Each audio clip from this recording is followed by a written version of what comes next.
Ale fonsaje de. Ale fonsaje. Ale fonsaje. Ale fonsaje. Muna dabo sanka baluo. Ale fonsaje. Mbe useni dabo julalema. Ale fonsaje. Juloka man la maje. Ale fonsaje. Ni aja man la maje. Ale fonsaje. Suluo simmenele da. Ale fonsaje. Useni masata. Ale fonsaje. Alale ya mansandi. Ale fonsaje. Mbaro da bodima. Ale fonsaje. Mbaro da bodima. Ale fonsaje. Numukunda da bodima. Ale fonsaje. Alale bate jola. Ale fonsaje. Mansole bate jola.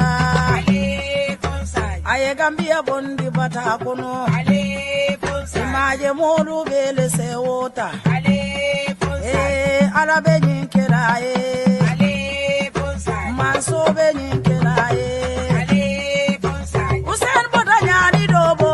Ale fonsaje. Dobo gaye usen. Ale fonsaje. Anata kombo tumami. Ale fonsaje. Londo nata kulli. Ale fonsaje. Okaye lo adabo. Ale fonsaje. Ayadoku oge Gambia Ale fonsaje. Gambia kaye Mandela. Ale fonsaje. Mayinduru kema. Ale fonsaje. Alafo salida bokema. Ale fonsaje. Alale bate jola. Ale fonsaje. Jilansi sedima. Ale fonsaje. Ganja mane dimma. Ale fonsaje. Salisu are dimmalem. Ale fonsaje. Jari jalo dimma. Ale fonsaje. Jari fulo dimma. Ale fonsaje. Tida si sedimmalem. Ale fonsaje. Munaninte tata mailitu. Ale fonsaje. Munante nimpumbole mude. Ale fonsaje. Juguna. Ale fonsaje de. Ale fonsaje. Ale fonsaje. Ale fonsaje. Muna dabo sanka baluo. Ale fonsaje. Mbe useni dabo julalema. Ale fonsaje. Juloka man la maje. Ale fonsaje. Ni aja man la maje. Ale fonsaje. Suluo simmenele da. Ale fonsaje. Useni masata. Ale fonsaje. Alale ya mansandi. Ale fonsaje. Mbaro da bodima. Ale fonsaje. Mbaro da bodima. Ale fonsaje. Numukunda da bodima. Ale fonsaje. Alale bate jola. Ale fonsaje. Mansole bate jola. Ale fonsaje. Aye Gambia bondi bata kono. Ale fonsaje. Maje modu bele se wota. Ale fonsaje. Alabe nyinkela Ale fonsaje. Manso be nyinkela Ale fonsaje. Usen bota nyani dobo. Ale fonsaje. Dobo gaye usen. Ale fonsaje. Anata kombo tumami. Ale fonsaje. Londo nata kulli. Ale fonsaje. Okaye lo adabo. Ale fonsaje. Ayadoku oge Gambia Ale fonsaje. Gambia kaye Mandela. Ale fonsaje. Mayinduru kema. Ale fonsaje. Alafo salida bokema. Ale fonsaje. Alale bate jola. Ale fonsaje. Jilansi sedima. Ale fonsaje. Ganja mane dimma. Ale fonsaje. Salisu are dimmalem. Ale fonsaje. Jari jalo dimma. Ale fonsaje. Jari fulo dimma.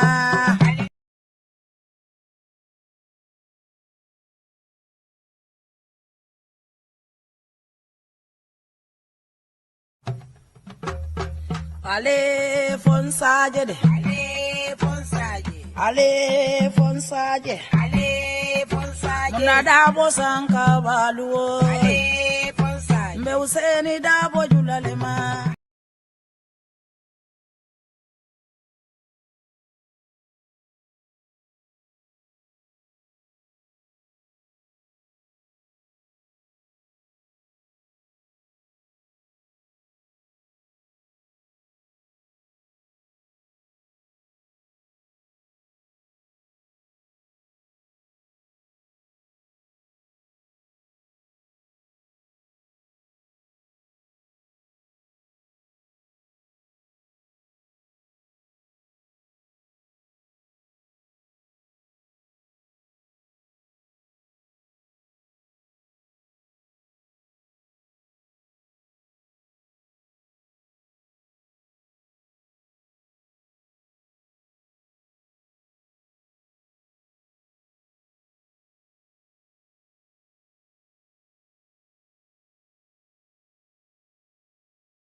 street does not belong to anybody.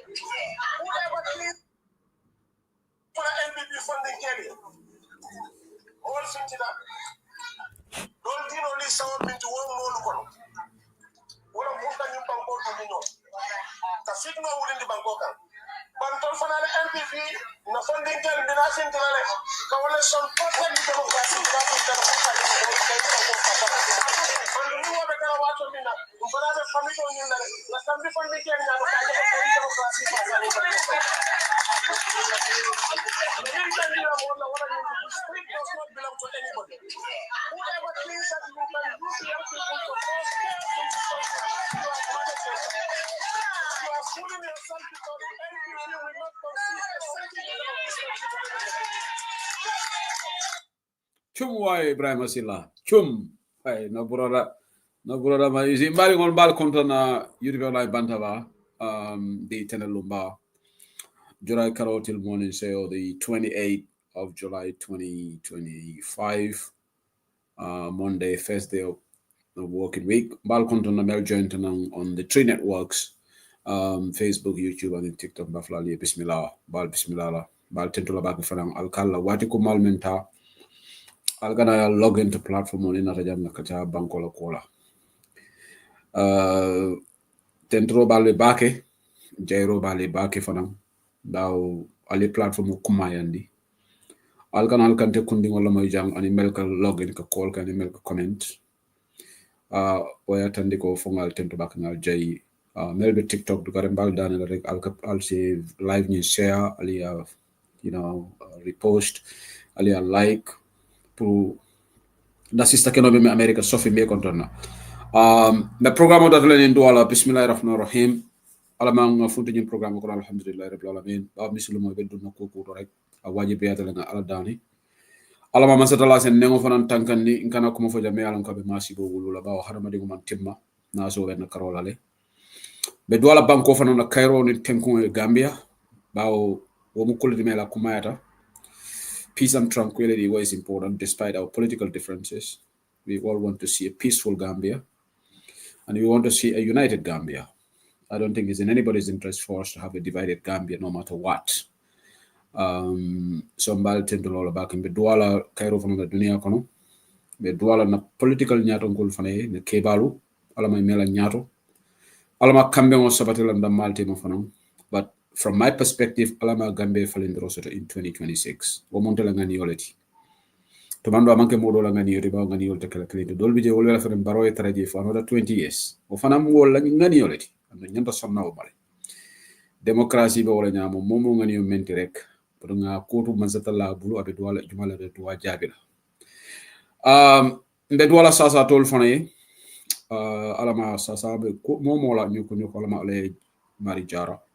Ala talla tala kahramani mo jara na dua sabante frewol fana almande woni ko fokre bawo min dunia asedia nyaaw ala ma jam fala mbebe ndanko la mario mala lum kele momo ni la wato sila hani 1 second itakala min dunia kono bawo man satalla decision o batale bolo atale intol da and I saya le folo dara janna ka balu de da wala na saya atale bela ban ngoka inu ina len si judi fon lay banta ba tay londi ñaari fekk fana juroom ñett ci wéri July ñu ñëw ci current affairs so programme ci ñett di network ci Facebook, YouTube ak TikTok kon commencement bi yu report lay banta ba dañ door programme ak ñaan di ñaan suñu borom bu defal ñu jaama yalla jaama bi continue Gambia because ci kaw jaama lepp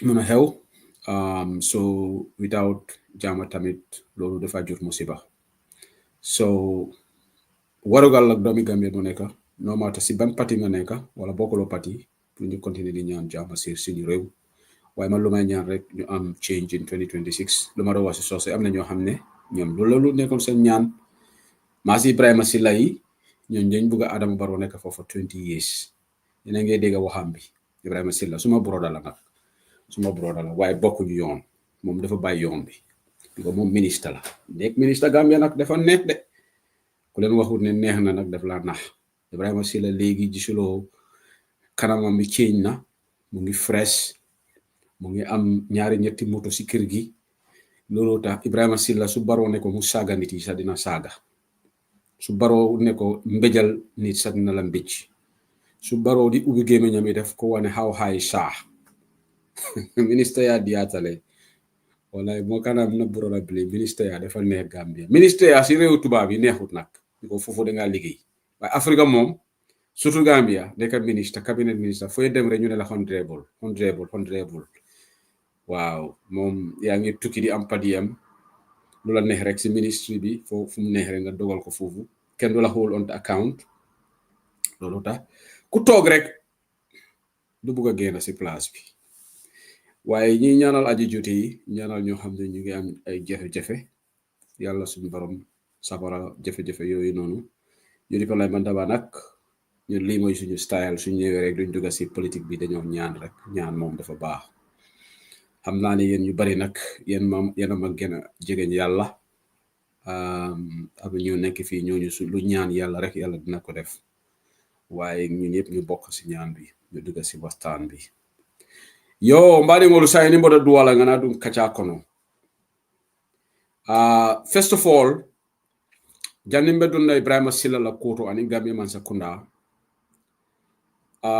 nga jele ñing problème mo men bebe keri ñi wato kono alay jisma bonje bawo fondinke o ñing attack a funtita lay boro seroke anu ngamere o nyanda mo be kono falale nta sego sedili dem believe tam nela nim moy bolo seroke alga diamo stop diam kana lakam ha bawa funtita nan tengaje ko ala apology is very sincere because nga video ni jele kerfado ya post and I want to thank him. I want to thank his family as well. You know haramadi yati limo yefi nit ku nekk di jum toujours dama ko dey wax fi nga fo janne man sego sedili mun na jum elek te say suma jumé rek dina ñu banta ba jégal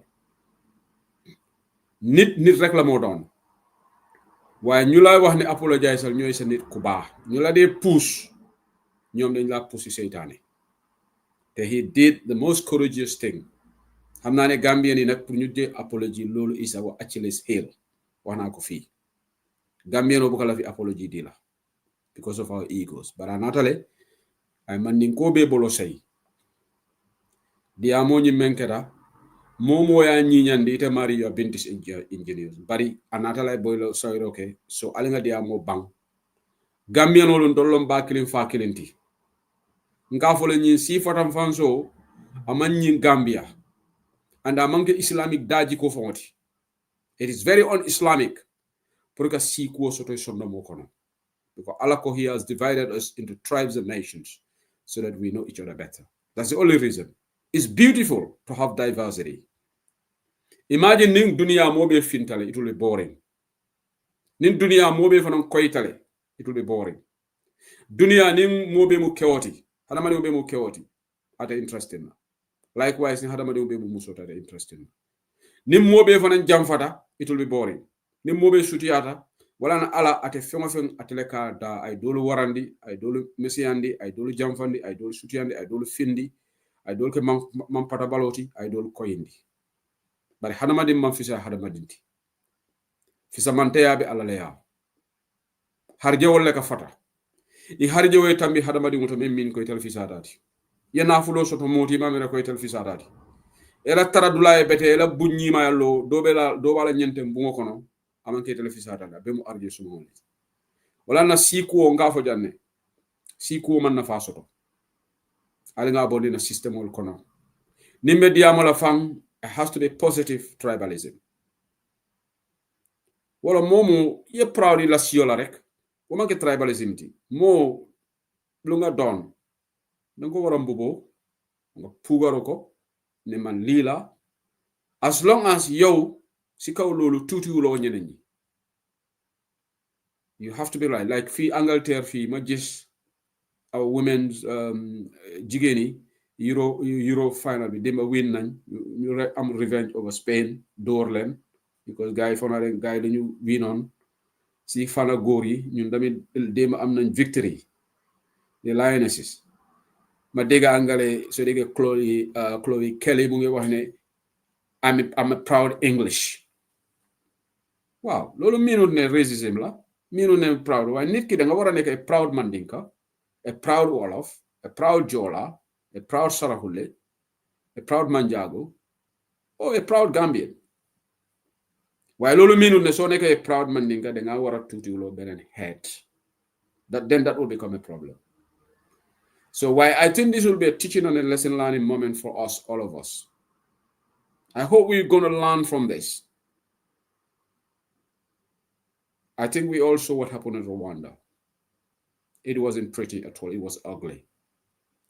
And we don't want to see a replica of that in Africa or anywhere in the world, much more our country, our beloved Gambia. So I think moving on, I want to appeal to everybody. Let sleeping dogs lie. We tend to build bridges. Let's not burn bridges. Wallahi, we have nothing to gain. Yes, they are ladies. They beat us in the World Cup, so we revenge yesterday. 2 penalty shootout. Anyway, but lo regular buga sani si waxtani because content now. Buma dega gis tay fat kër fatu post kilifa mi xamna ni waxtaan na ñax mom lo tax xalé ñun ay xalé yi dañu wara di déglu kilifa yi mag fu mo gis xalé du fa gis. Why it is good, it's noble on his part because bu mu ko defee ñëwoon naa fi criticize ko. So if I have to be fair, su defee lu baax tamit dama ñëw fii ma ne lu mu def ni is right. Melfona Ndiamuta na broda do Ndiamuta kam fata bi fa ñin tilibulo na Ndiamuta le mi ngata zigeti because mbawon telbe UDP la media side le ni UDP to fota ko kuto ngajale nga zigila video jale ya kuntu platform dole ya share nda platform to fola jam nga zigi call aning typical because ñun be yalon ko typical mun na UDP quality so lege ni ka diamole on media la side ka ñoo yamari in my capacity as the assistant head of the UDP media team diaspora. Komodol foraje kamfato leo for UDP manke mandingol 30. And what view does it reflect of United Democratic Party? UDP is for all Gambians. UDP we encourage diversity.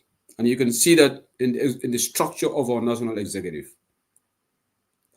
CEO Belebe na UDP.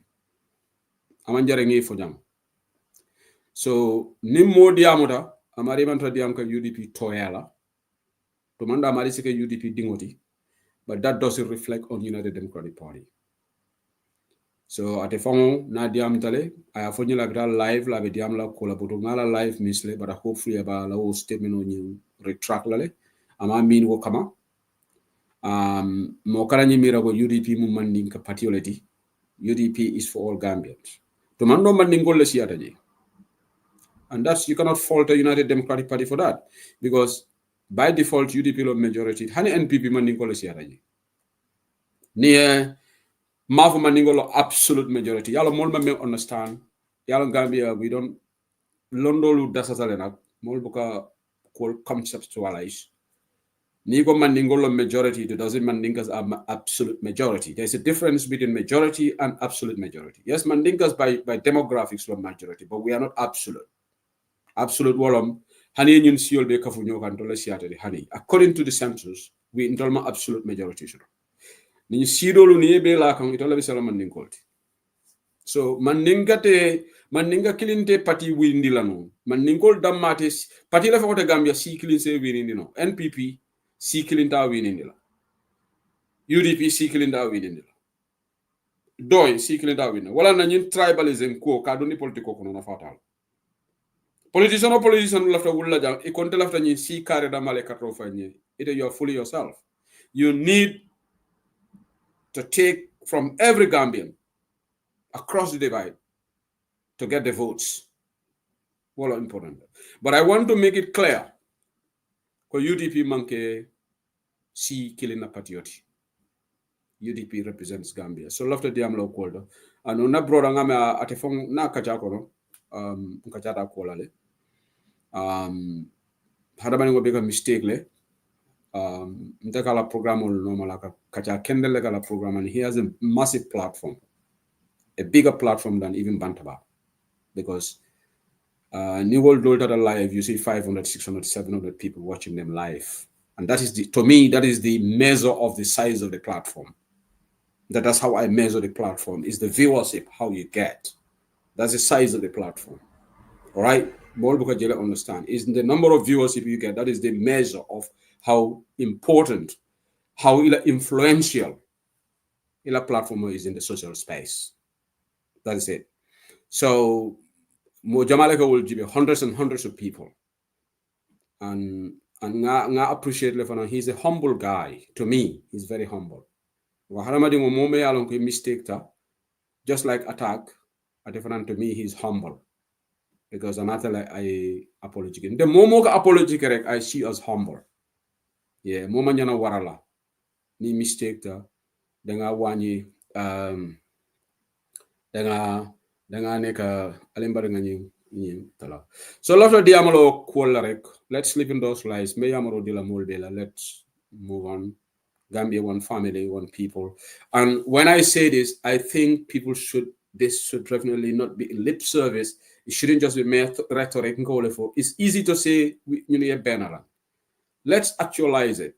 Let's all interact. Let us not, Gambiano Dolbije, near number reject, they keep calling. This person is calling me from Gambia.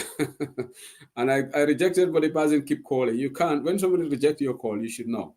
So, alin kana for dal damato. Bom nehsi lamen bi. Naneka sisun jefen. Lolo daman se who said I'm very interactive. Damadan dem si life you neka fi yip. Nyep muna ñu witness lolo. Because I think we should build bridges. We should not burn bridges. But me, mantamit, there's one thing about me when I realized that Luma Buga nekut ene nyip. Then I respect my papa. And I put the foot on the brake. Why I believe in us engaging one another across the divide. Let me take this passing after in my life.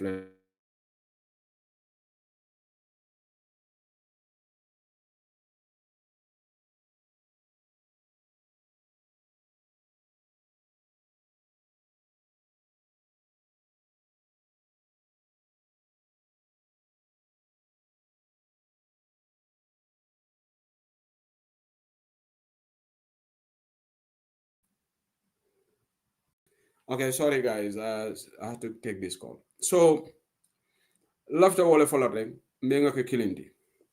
But the nimmankeno kilindi fanang, it's not a force. Na fitino o manya mo yetere la corner. Because jam mo buka mo balundi. Na mo ke la nyankata ho do me la bunkonole wala la ciura gerte. If mo ka fa nyami ñu mëna anda ñu mëna ta anda ñu just each other space. That happens even at workplaces. Mën nga am colleague bo xamne do leen ne jubo.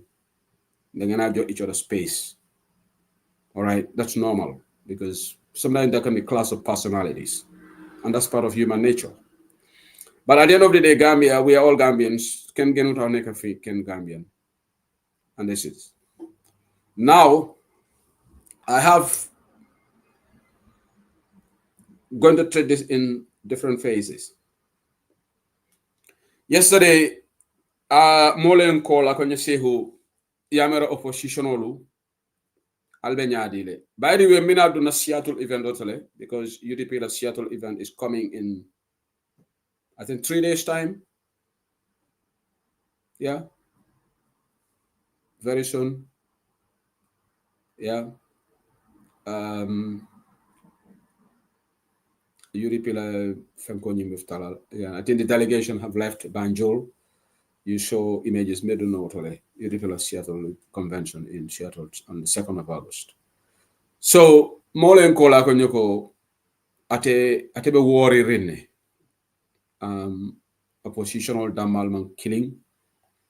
Oppositional damal be nyo jalaila. Ako Barrow is building up his base. and Barrow looks solid. Ako, definitely, all stakes are that Barrow man gonna win. Ako niye banko jibe cost of living crisis. The molla corral boy, there's insecurity in the country, and corruption of warren banko kang. Ako ceteris paribus. That's economists will come in for all things remaining the same. Ceteris paribus. Barrow should not win. Ngago, I agree. I concur.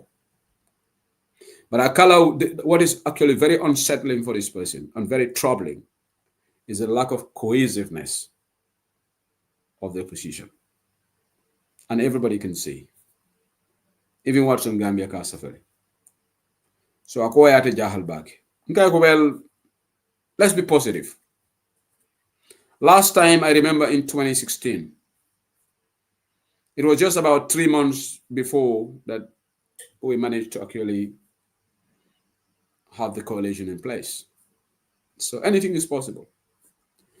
But one thing that I want to also advise the opposition, particularly those who are not UDP,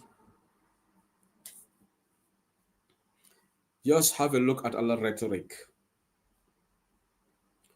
Because diamo dol biji amna ñene wahi soko wahe mun na ya potential unity de su fekkene unity dina am, because nim mol ko conditional la ka foko I am not going to rally behind anybody who is going to continue the status quo. In the opposition, who is there who is going to continue what Barrow is doing? Because this is why we are all opposing, presumably. That's why UDP, if UDP wants to cozy up with Barrow, wanted to cozy up with Barrow rather, we would have been in the government. Elijah Hussein Odawa would still be the vice president or foreign minister, because we would have given into Barrow his wishes. Na corruption enable banko kang ninko Barrow ko nyako nako jump nga fay how high, just like Ibrahim Silla is doing. Na UDP leadership staff on. So there is a clear testimony. Kafoko UDP malafi tilimbali ala banko ka. Kafo UDP ndunda Barrow la kuoto bakele fonga suspect kodo la nga kodo support. Yes. Mistake odol kada. Bari coalition on abe kala alka preconditional keji. Unity ta kala de. Jang mo kané fanje ko man may ko baax bi kale moy ko bon ki. Te lolu dafa bari ci ñun Gambien si. Yow yaay nit ko baax, yow ya set. C'est vous c'est li mom setut. Wala c'est vous c'est li mo ne mom mo set. Diu sanga ne fo tilim. Because do just anybody ko xamne dafa gis bopam ne dafa mom setut. Ci ku nekka dafa wax ne man may nit ku baax. So I just want us to be careful. Because ye barola mol jele ibe gana hani kan ibe fati kan Ibrahim Silla be ñun nonsense o men fo kan, because this is absolute nonsense. Because defo nga fayni nga audio blala telephone to le kunum fabe na audio la moy la fata la moy la woto ta telebul, because Ibrahim Silla be men fo kan teng abe bambu kan ko to lebe man sa kunda an Ibrahim Silla nyanta lonel ko lumina sila atekela ministati comme ya jamela ministal nu woto moye sembo soto fo seri ngaba njogo ba, who was the secretary general bi baroya tale ngabra palaso diala malon fatele be pura bang malo wole lota jang ako be duwala ya jamme for 900 years yalla birin jogo ba fo bo fo la lon ka be kalanta yalla wahi dani saret la do wo, because si jamono be kan moy dunda be 900 years yonenti bi amot 900 years nakala ya jamme 900 years, while he was doing the sycophancy dogo because ñi place rek lañ gom ñi gomuñ dara lu xamne place. Ibrahima Silla bala ñu fan tarabal ye diamo membe la manke fenti place o le ga diamo ani Demba Sabali. Ibrahima Silla be lola ñaadi aka fo Gambien ole ko mo lebi jang melbo protection kono lafta violence samala na banko kan because momo tato protest dulato, there was no one among those protesters who acted unruly behavior. Riots mankeje. In fact, the protesters were even helping the police. The protest was very orderly. So Ibrahim Silla be lola nyadi kafo bol bije wol lafta ka instability le samanam banko kan. Ibrahim Silla fo alon ko birabo fola manta tonya fo kan. Bar ñunu be damen ñunu ka kuma soto balo fo a jarete ke la kaburol debindi because palaso le ke diamundi. Nga Ibrahim Silla yende ko dega nak ministre ya diata Gambia le. Ngawle fay. Nga ministre ya a diata le. Nga Ibrahim Silla Macky Sall wala sembo warte la bosti birabe president yal. I support men soto Senegal Adama Barrow ma 110 soto Gambia. But birin Pastef ngol be protest ke kan Senegal. Fo ene Macky Sall de la tata counter protest organize. Ma wojede. All over the world. Ndena manaje mansa kunda kataka counter protest organize nimol protest. Ndola jang Angleterre every time protest organize. France More if I France every time ila union will be protest against this French government. But in a French government jele fone tay kafo fo ita anole sa anole. But wol responsible tale. But in a mansa kunda men so de me bulubani maralong. Because ya kenun janne ay wati. Yalon tol Gambian olu ndolenga ñunu dalendi. Remember 3 years and 5 years. Bring more funded 3 years it had a counter protest ay wati Gambian olu be searing e jibe. Otomo gala manso. Bari Gambia bele nyanta funtule Ibrahim Silla la ñindi amo konnem. Ata fulanja na ko tenki. Ngaja safero la laba fo kanko motati silence la no atemu tia sena la dingolati mol kala word so twist. Jumale Ibrahim Silla la word twist jang. Because adi amata ni manika kamolla. Ali ngala moy ko tenki. Ali ni Ibrahim Silla la moy. Ala la moy.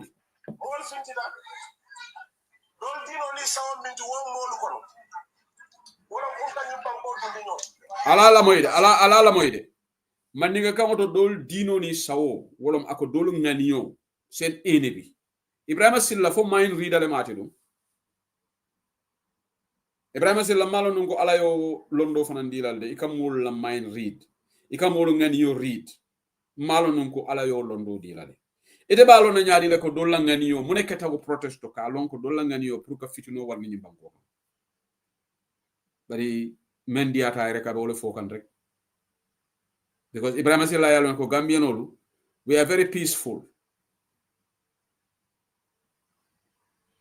bari Ibrahim Silla mbe batula kana bayde Silla ngari fo Silla mori lombam fo Silla malekal buña nyaadi le fam protest organize kana bayde NPP fo ninge mobilize bayite ko itele be protection ni lead la teda permit to apply because ngala to la permit application mo formality lati because sidi musa to de hanila to la permit to digna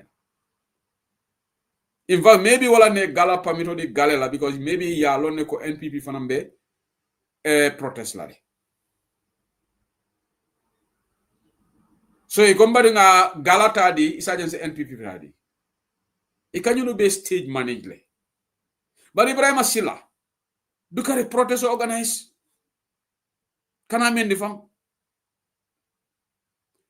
wo fana be kala tariko ko nole ko Ibrahim Silla nana kada minister ti Gambia molu funtita ka fight against corruption and Gala has made demands pour man sakuna danko because wol ko ka corruption na kele so nita ta protest organize wada kam te ko ite corruption o wajibi banko ka ite ko wala arab because ñunu tata le ka fight against corruption ni atara no Ibrahim Silla ñul ta protesto ye motol le tinya ye dulal le tinya e police duna tiaga solo then ila diamo fon se sense make ka fo ñunu funtita le la fata tinyaro le samala nam banko ka lindol fana nga protest ka fo la fata kayro la banko ka Ibrahim Silla kam ndako mo manta non ta fo momenta karamodo because ni mo fe mbula dol kasidale because mol dol tata manta karamodo fo wolti Ibrahim Silla la ñimira ñaka wala na diamo atemu ku ko le mbale ci bari nde sego seri le nga message obula la funo tole na message la moy amal la moy nte suma yon bari Ibrahim Silla be manya men na Gambia badi ngol nyanta sindila ya advice hey Ibrahim Silla ite follow manke Minister of Infrastructure Works and Infrastructure Minister ye molle taraji Mr. Job Memelunje malabe da men saying wolon first Works and Infrastructure Minister ale mo jelle kala minister ti kabrin jaw baba jaw rola time ile ya jamme minister jelle appoint ile Ibrahim Silla ite kunungo bala ite dunda cabinet molle sabanje honorable bibi dabo wolle saban cabinet wolbe sirin gambe be tenkunde wol gada minister ti la PPP government akada minister ti ya jamela government first finance minister an atake abotaje asita abal politiko la anim bunya ni horomo bar wol mani faran tambulu di amol kede baba jawara e president yakale fo gambi Ibrahim Silla tolbe nyi manya menna mala legin karaminto la because man nyin kara UDP ya bolan nan ka kamfa ni mol ko NPP ni UDP mu 609 neti alaji Ousseynou Dabo ate Ibrahima Silla la ñin diamu sifal kela Ibrahima Silla tenkun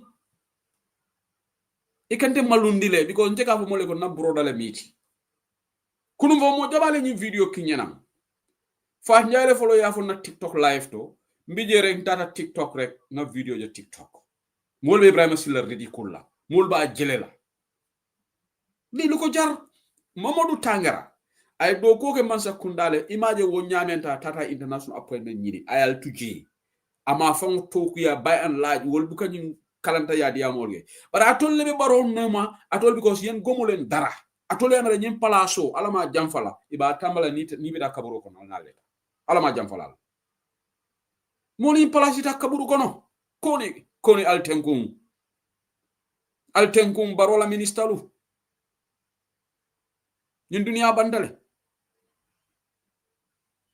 de mol membe no struggle kono mo me yalon ko akatra radio call la jang online ka fo mo al protest against dictator Jamela regime Ibrahima Silla be Dakar ay struggle ko Ibrahima Silla wutu mo nay radio call fo ni Ibrahima Silla le man funti jang ka fo ni baro ko ni ko be kudo kelant a telephone be protest lead la against baro wutu mo man palaso di ala folo alo video audio be ngol bul jande ako ya jamme I lafta jamme fenkelale na lafta jamme forgive la ndele fo be protest organize la itele follow you wanted to call protest against the coalition government audio bi sai ne na broda situation of falenta na broda musi chebbi aba buju bajala amulungo fatal kono futolu funtita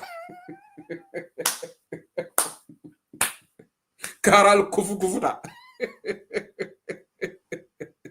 modo be air conditioner be dunna modo kono na broda be la 5-star hotel kono 4-star hotel ko ambe tamala no good no bad fole kan na broda dia mundi tembo malo bare ndol bi janne de social media momo ko be naka sudu nonu kala jang mbe call out la de wala nanga fale ko Sheikh Sedili inte tribalism te ko because Ibrahima Silla mo mandi kadi ngolti anu na broda lo ni fa sa ro mbata le fa sala so alimbe kan nyinke ning Ablaye Job ye koke li condemn ko bare platform ol be jale mel bu ko Ablaye Job condemn ñene kan kamfande inte fele mbe Ibrahima Silla condemn la because nte man holuma si boti ken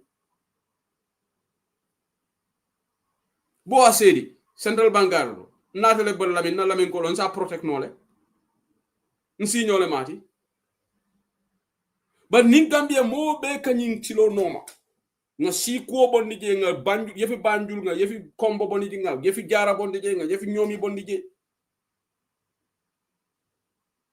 Gambia dina nek ci yoon ñi nekante vex ndi I don't like selectively targeting some people and ignoring the actions of others. That is disingenuous. We can't operate like that. Ibrahima Silla yes. What do you expect from Demba Sabali? Because Demba Sabali will never be a minister without Barrow. That's a given. You know that. Anoni Barrow wala je Demba Sabali tekala minister because Demba Sabali for malo monum agriculture minister yati. Inanate Demba Sabali jala podium stara diam on agriculture policy. Na Senegal agriculture minister jala wala yala video ki jana. Wol mu londi tiol tabe diam kan seno bundala. But Demba Sabali na diam da. Madi jobate attack jana. UDP attack jana.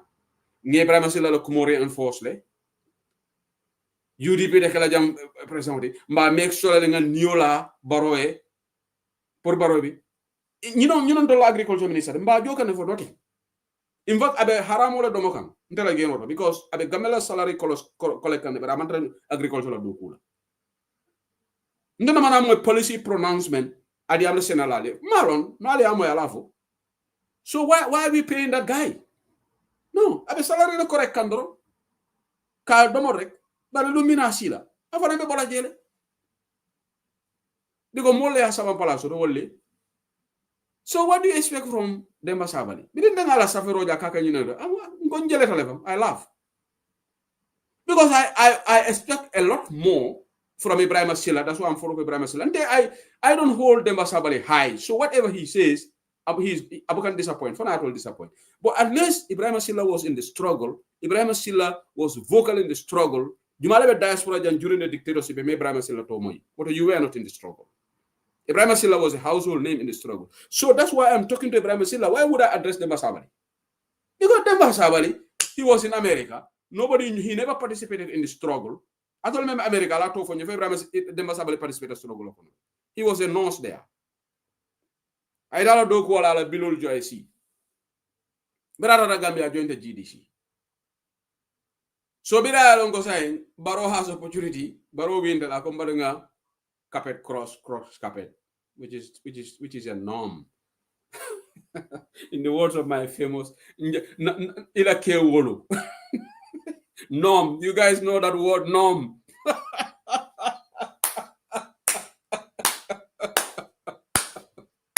You should laugh. Man stress Gambia mo banko men for is very funny Gambia so nga sila nga jele modol ga sewu ñu manke jele kudi bar fo nga jele NORM. This is a norm. Gambia no after Kumen justify la he or she will coin all sort of adjectives.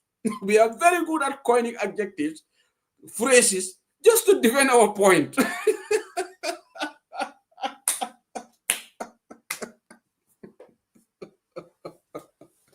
This is a norm. Hey, this is a norm. Why? Why? Ni na Gambia. Lead of the house in the Gambia. Nyapa ko de def. Kon buñ call out corruption. Ñu ñapa des ñu bari del sa ci dëkk bi tamit. Gambia nga dem ci office bi dukku nit norm la di.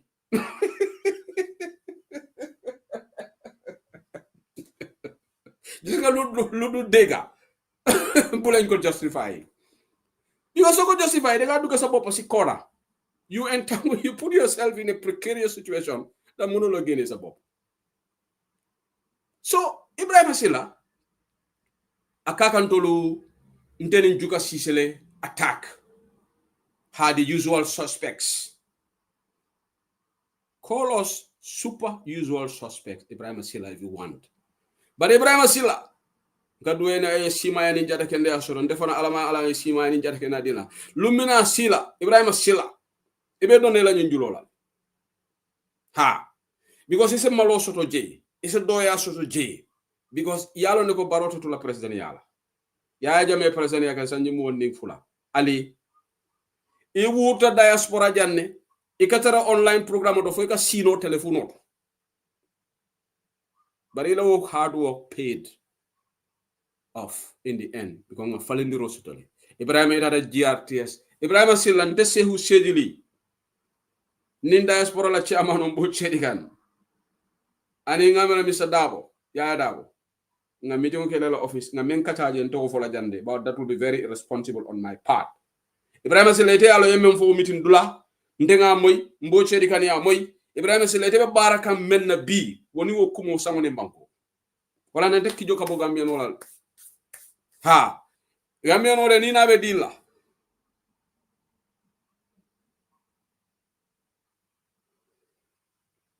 Doko, how are you to belittle Demba? You thought you are something. But you can even control, try and improve your grammar because now you'll have to follow who are you, not how are you. Sorry, Mr. Coley. Go and improve your grammar. I don't expect anything from him when it comes to love for country.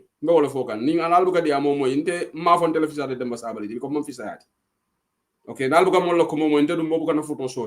but when it comes to love for country, I don't expect much from him. Now, Ibrahim Silla was in the struggle. Ibrahim Silla fought for Gambia. His voice was known. I've never heard of Demba Sabali's voice in the struggle. If you have heard, give me audio. I'm participating in the struggle. Demba Sabali namananta protest la American namana moy. I have a money and tebe jele fokang. So I kuke. Man, I'm not surprised. But Ibrahim Silla tamunan and told big Ibrahim Silla address because Ibrahim Silla been struggle. Tonyalam be I more disappointed, but Ibrahim Silla ya katanu struggle.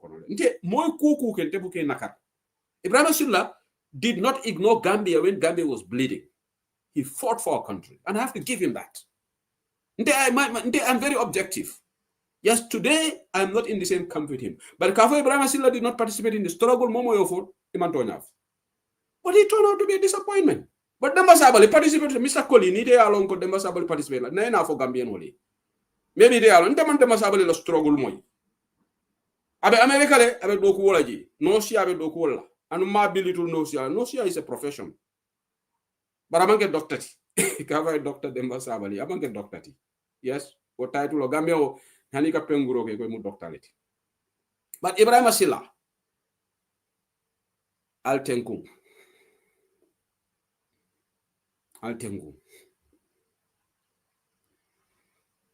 Ye kibaro dole fanan dina jang.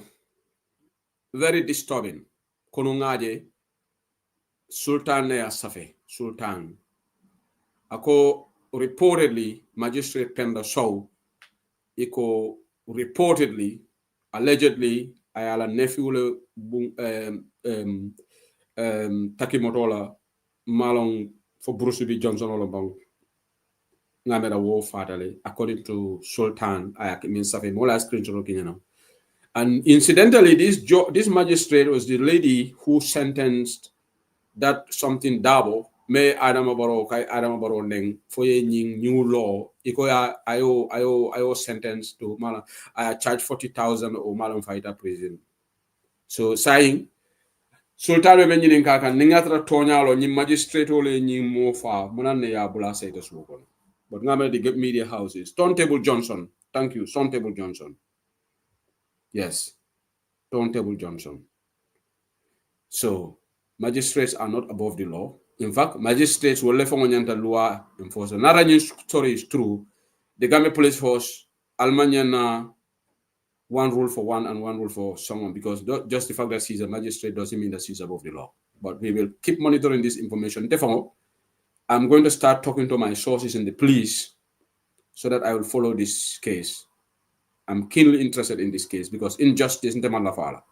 Because Nimoemo Taki allegedly Wokuo Nyanta treat like any other person. No one is above the law in that country. Wala na yalla moy bur alinga domon ha ikoga bay molle kan say ni me baro e kuma fo baro ma e kuma fo Ibrahim Silama ñin député wolma is a loi like bari ndolu man kumaya mol sen tolu nen no le ni mendi ata yake fende bolaji but ndengam loi should be for everybody shouldn't be only for one side, one section of the country. What is very wrong. But ni magistrate of an Penda Sow na atra tonya allegedly atele nyinge anyanta law anyanta apply lan. So Gambia alimbe nga funtinga Ibrahim Silla condemn mo kana space diala alimbe nga tan TikTok olto na live olto nga Ibrahim Silla nga fay ko nyum kuma mem foteng. Yes, it is everybody's constitutional right to call for protest. But Ibrahim Silla can protest recommended for what? Because Ibrahim Silla, as far as I'm concerned, he's happy with everything that's going on in the country. Everything is fine. Protest wala yekela kamfa bali ale tandi. So ategana kamfa atebe kamfaring galang ko le kambang akana protest wala wala. Yalam that's the heightened level of foolishness. Umukunta yalati. I'll tenkung. But in the Ibrahim Silla Badumena next week for my protest for me to apply. Now, Metorek, Nini protest on Metorek Ibrahim Silla Mendi.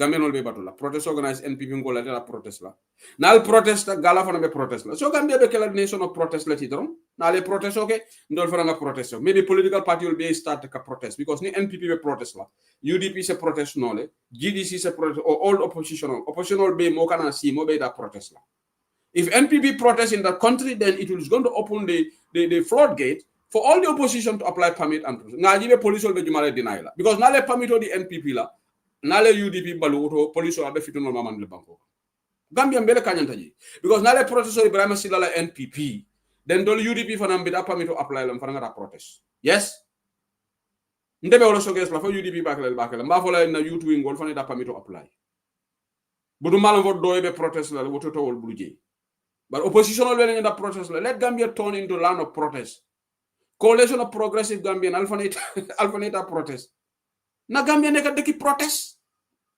well bu neka ñu protest because minister su fekkene mom amut liggéey mu ne dafa dem protest because gala dañ protest nga xamne deka bobu non deka bi dafa febar waaye su Ibrahima Silla protesté ñun yépp ay protest waaw wala ne Ibrahima Silla nteketele batu na broda Silla ngari fo Silla fabalom fo Silla ñaadi lom Silla mori ngam ikal gindi wala say nit ñi ko mete rek yo ya ko yagal ta protest la be dial defon Cheikh Seydi li baax billahi because ni NPP protesta mbele be protest la sidi mutati de te do golo soro de because ni NPP protesta ñi kunda yakan ndol UDP ndol nga legitimacy soro ka protest yalla ñimbe ni ya jamfo because ñimbe mu oppositional lack of unity let because ni ya ñi lu be hanyiri oppositional be fragmented the fragmentation within the opposition abe mu nati mo be ko ntele be kala teng ntele fengere teng ntele competenta ntele nga londo soto ntele nga banko kanu ntele be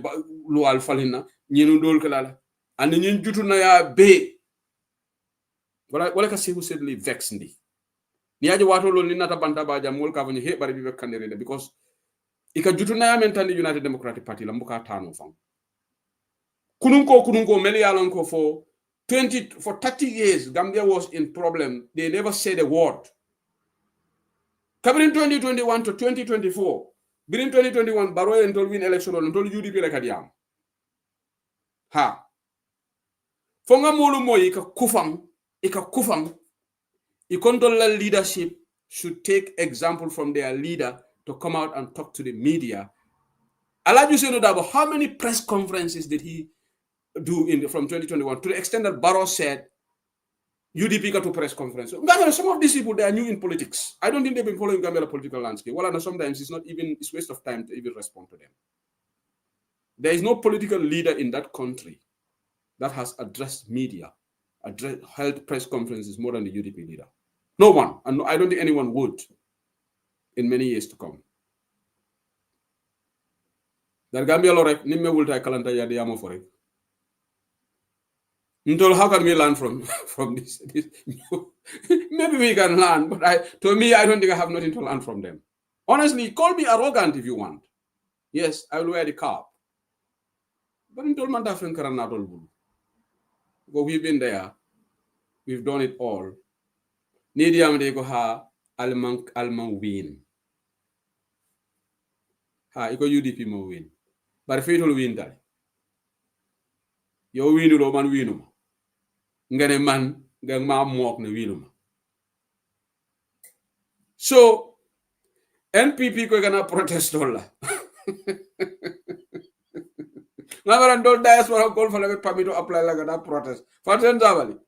Ini ke ba Zabali ali fara gana letoro parende. Ba Ibrahim Silla kana protest dolla. Ndol ba diaspora.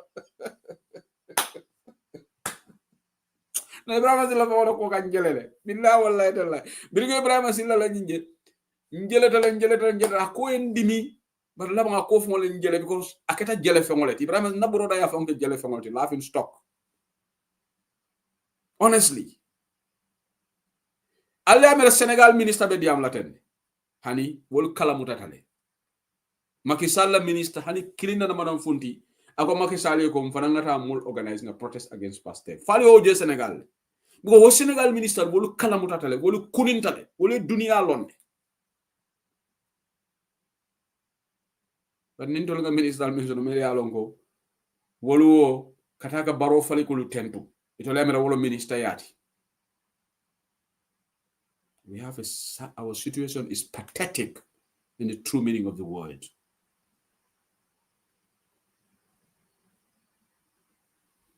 Bari niyaye ñi mbebe kela baro say baro dafa am fit fu mu nekk nii because baro dafa gis ne amoon na time boo xam ne tol nga baro konale opposition on UDP Cameroon 2021 tol da malaka diamu jande ni nga fa moli aka moli dimile ba fo la de bi UDP platform la de wax bi su la neexut génnal ci platform bi de forcer nga déglu ma acca ci biti waaye dina ko waxe dégamo dina ko wax from 2021 to 2024 UDP rek ñoy wax loolu da ma respect honorable Halifa Sallah lu bon bon mom admit na ne ñom nekkuñ di wax gis nga nit ki da nga wara honest honorable Halifa Sallah mu ne dañu yaaga nopi waaye léegi dinañ commencé wax xam nga koku dafa admit ne ñom dañ nopi won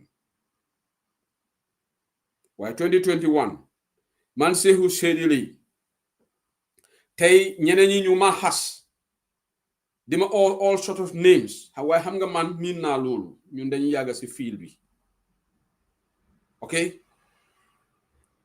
December 5th man xama kañ la joge Gambia sax I think January 9th 2022 because ñun buñu the election was December 5th 2021 I think ma toog Gambia be kañ xama kañ la ñëw fo na January la ñëw de I forgot the date man dama ñëw rek within the first 2 weeks rek ma commencé campaign time boobu national council election Ibrahima Silla bi samu ma doon mook suma borora bi time boobu def ma mook mu ne man weeruma mu ne xay Sehu Silla bi léegi mu ngi wax because moom dafa foog ne ñun we are finished ñu ne duñu waxati Sehu Silla woli te diam la ko tenke e ko birin 2021 Sehu Silla léegi du demaat si plateforme bi mu ne man suma plateforme bu ndaw bi loolu la ma daan tooñee te plateforme bi moo gën a rëy NPP plateforme NPP amul benn plateforme boo xam ne is to the match of UDP online bantaba moom xam na loolu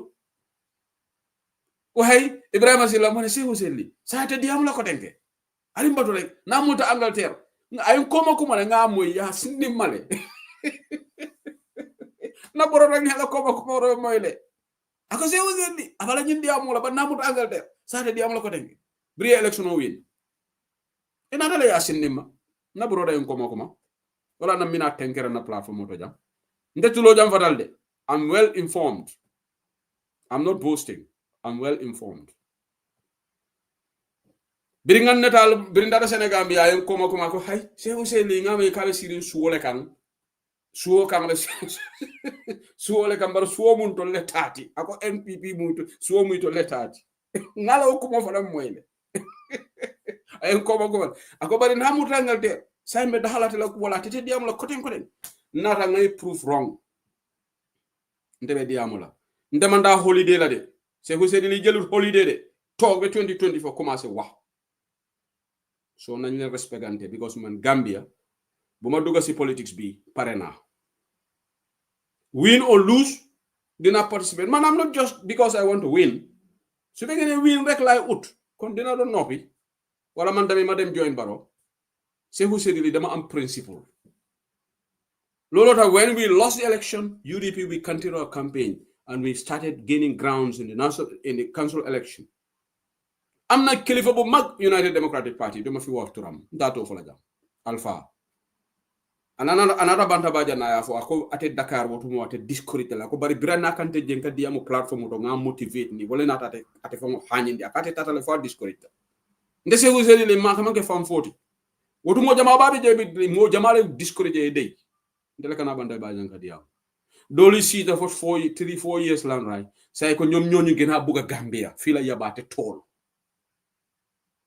xam nga lolu waxi yabaté la yow 2021 Gambia ñaata incident ñoo fa xew yaa ngi noppi waxuloo nga fàtte affaire Gambia nga bàyyi baro si nu neexa so nga xaar ba election jégiñ ci rek hay xaram ma randal ñoom Sehu Silla yépp ñun ma leen gën a bëgg a Gambia yow waxi Mamadou Ndaw waxal suma friend dama ne wa Sehu Silla yow wéruloo suma nit la nag mu ne ma wéru ma dañ toñante man dama ne ko Mamadou Ndaw wéruloo ko ma moom suñu politics bi jóg la dañ dee kafante ci Facebook bi gis ñu ne politique loolu la war a mel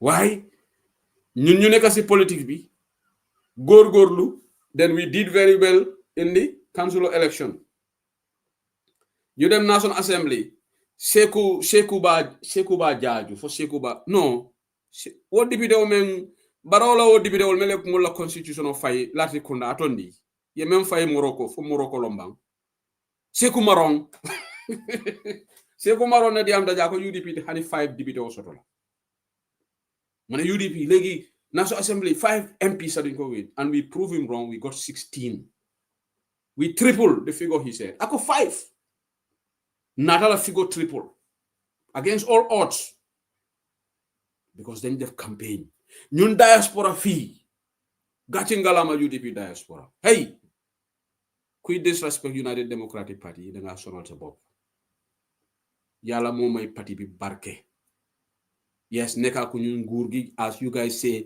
we haven't won presidency you ridicule us but to say that you domi UDP bugu UDP we are the only party here in diaspora that can raise funds for the party right now ñu ngi war am convention in Seattle this on the first we war a ñëw ni on the second te xaalis bu ñoo dajale domi United Democratic Party la delegation gis ngeen jom folo jaabi mu fa la kiamal landi bisane gis ngeen ko suñu meyo dinañ fa dem xawma ndax ci aman Yankuba Daawo ndax moom dina dem waaye ñaari meyo foog naa dinañ dem ci aman landi bisane moom dem na jom folo party leader ñi delegation ya ngay gis ñun ñoo mëna uplift a big delegation like this jënd leen ticket fay leen per diem in our own way dugal leen ci hotel per diem lu ma min ñu fay leen ñu duggal ci hotel am fuñ dal ñëw dalal ci biir United States of America United Democratic Party moo def lii te dinañ def fundraising bu mag luy xew Seattle this weekend da ngeen ko gis because media platforms dinañ ko cover just we are going to replicate even more what happened in Barcelona one night raised over 70,000 euros gàcce ngalama UDP diaspora shoot or killing and when this is going to happen in Seattle it will happen in Paris it is going to happen in Italy Hamaban city la Italy no nyida la city la avec la dame then it's going to happen in Stockholm it's going to happen in Vienna it's going to happen in Spain and the last stop will be United States in Birmingham on the 18th of October Alani United Democratic Party the leka nyingi fundraising because no loyalty is genuine party doli ake talk is cheap ko don dol go wala bon UDP ñun dañoo gëné xaliss dañu ñëmé gëné xaliss mol se asobil sang mol se t-shirt sang mol ko voluntary doction mol ke la ticket hol kuntu air tickets yela ticket o joni eta lol pour UDP way kano buga parti rek moy ta so UDP la député election on to la nga finance ndo la nga kodo raise jang UDP diaspora ngana candidate ol dol makoy ngi support ale makoy we won 615 ngana 16 wolom independent bosumbala ala len de man do mamallo nin do ma lo tawdo de no ay nasira mo sikadi barola bar ala ko ku jawke kantena ta gagneji bi ko dena ni mo la sira mo bi dala no NPP bar ala na tan ko ku saliji la Mohamed Kante na rawi so UDP ntol ñun dañoo def ndank participate hey politics amal li fo so wala na dinga modol moy e ko ka itol nim president Jomai fining Ousmane Sonko la is laughable nga jelene hey Ousmane Sonko participated in an election first election Senegal in 2014 so you def comparison denga compare like to like. Don't compare unlike to like. When Pastef lost in 2014, they did not rest on their laurels. They carried on. Time Bobola mo galvanize Senegalese people. True, the gainers at the address Senegalese people. They would not play kude. Mu harbe 1 year to election. Did it? Jomai Faye deful lolu. Ousmane Sonko deful lolu. In fact, true that Jomai Faye Ousmane Sonko am problem. They dem we fabricate dara. against that what jige muso tandi fa me rape case that ya la kuntu, because he was a thorn in the flesh of the Senegalese government. Hey, politics amut nopaleku. Politics is an everyday thing. Then UDP, Ajisar, ala baraka. Itara Ajisar dundi, Ajisar me alon ko biri fali no keta dunda pleno la ni mbore ba yeso. Because alon neko silu jaadu. Hey, Usman Sonko. Dafa ñefe. Hey, so lena compare Usman Sonko, compare in every aspect. Bulen compare wow Usman Sonko halela ki halela Gambia nak lu len comfort rek lañ dewa wa ki halela. Why Usman Sonko Senegal. Bala Senegalese did vote 2014 they did not vote for Pastef. But when they realized that Pastef was resilient, consistent, they did not take a break. They were there for the Senegalese even after they lost election. They carried on. Senegalese ne wow, these people are won. UDP, si fekkene Senegal la UDP nekk na president bu yaga. Why unfortunately Senegal itolka karto fay ñame, they see the country. Senegal is not embroiled in this tribalism issue. Gambia we are. But because I've heard people saying, hey, tribalism nekut Gambia, si social media regular. Hanga Gambia la moy suñ problem. We are not realistic. Nga fo jande majority of us ndol Gambia non fake tale, Africa non fake tale. Politics, Gambia political tribalism sotole. Ni momo ke fongo nene ko tribalism mantara Gambia ke fongo nene tribalism be Gambia le. Nte I'm not going to sugarcoat nada. Kuma gom fine, kuna ka sa helat because ngame mo lega ha Gambia for news so. Hey, you know, diaspora here, we are a reflection of the people. We are a sample of the people from Gambia. The only thing in Gambia, they don't have luxury of internet like we have. But you know, you go in Japan, we are Gambians. And look at the votes. When the votes are come, look at the Masembe election, for example. Go and check the results on the votes. And you know that tribalism is in our politics. Right? It is there. But Senegalese, it's all they don't vote on that line. That's why Pastef got lucky. Nim Pastef be Gambia, they would not win, just like UDP. I can guarantee you that. Because Gambian tolu, melka hard work ke, moko will compensate. Mel fata bankoe, mel lota bankoe. Because nka bi mol moile, ego UDP sa, then you want to randall. Then talk because they got their chance. I'm gonna lose hypocrisy tigi.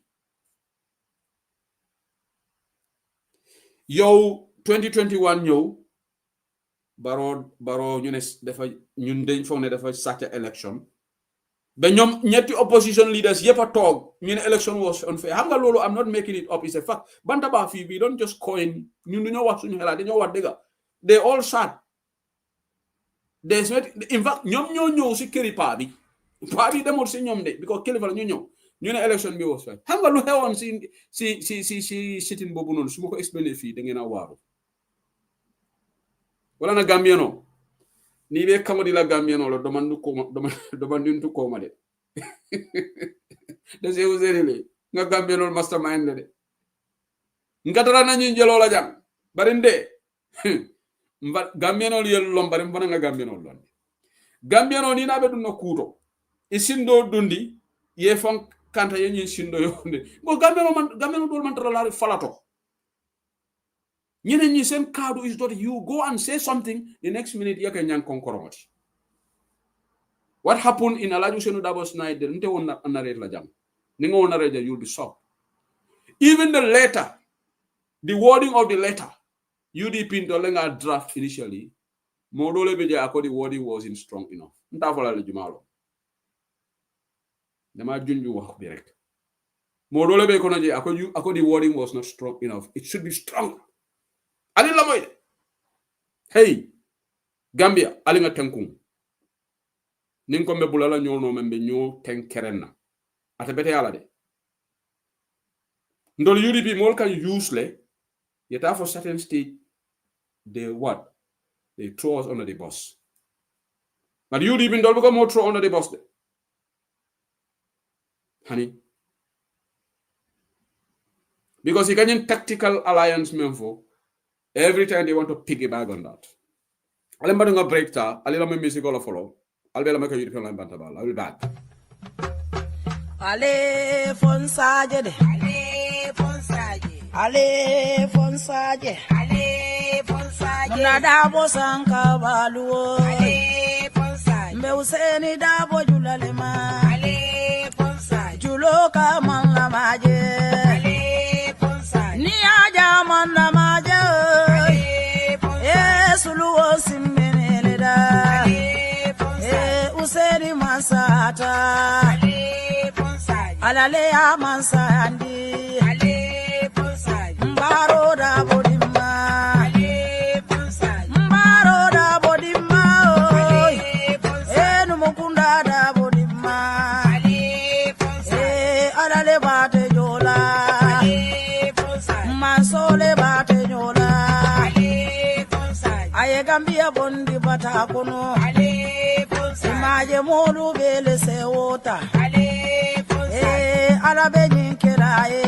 Ale fonsaje. Maso be nyinkiraye. Ale fonsaje. Usen bota nyani dobo. Ale fonsaje. Dobo gaye usen. Ale fonsaje. Anata kombo tumami. Ale fonsaje. Londo nata kulli. Ale fonsaje. Okaye lo adabo. Ale fonsaje. Ayadogu hoge Gambia Ale fonsaje. Gambia kaye Mandela. Ale fonsaje. Mayinduru kema. Ale fonsaje. Alafo salida bokema. Ale fonsaje. Adale bate jola. Allah bantabala current affairs solar. The Tedalungo, the 28th of July 2025 is 21 minutes to 10. I'll open the lines later and important analysis la.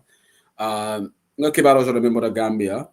All another break kek sane ngamrai information do the update, but me a Kenyan na new phone which I'm doing the live, but we'll check that out. I breaking news or update.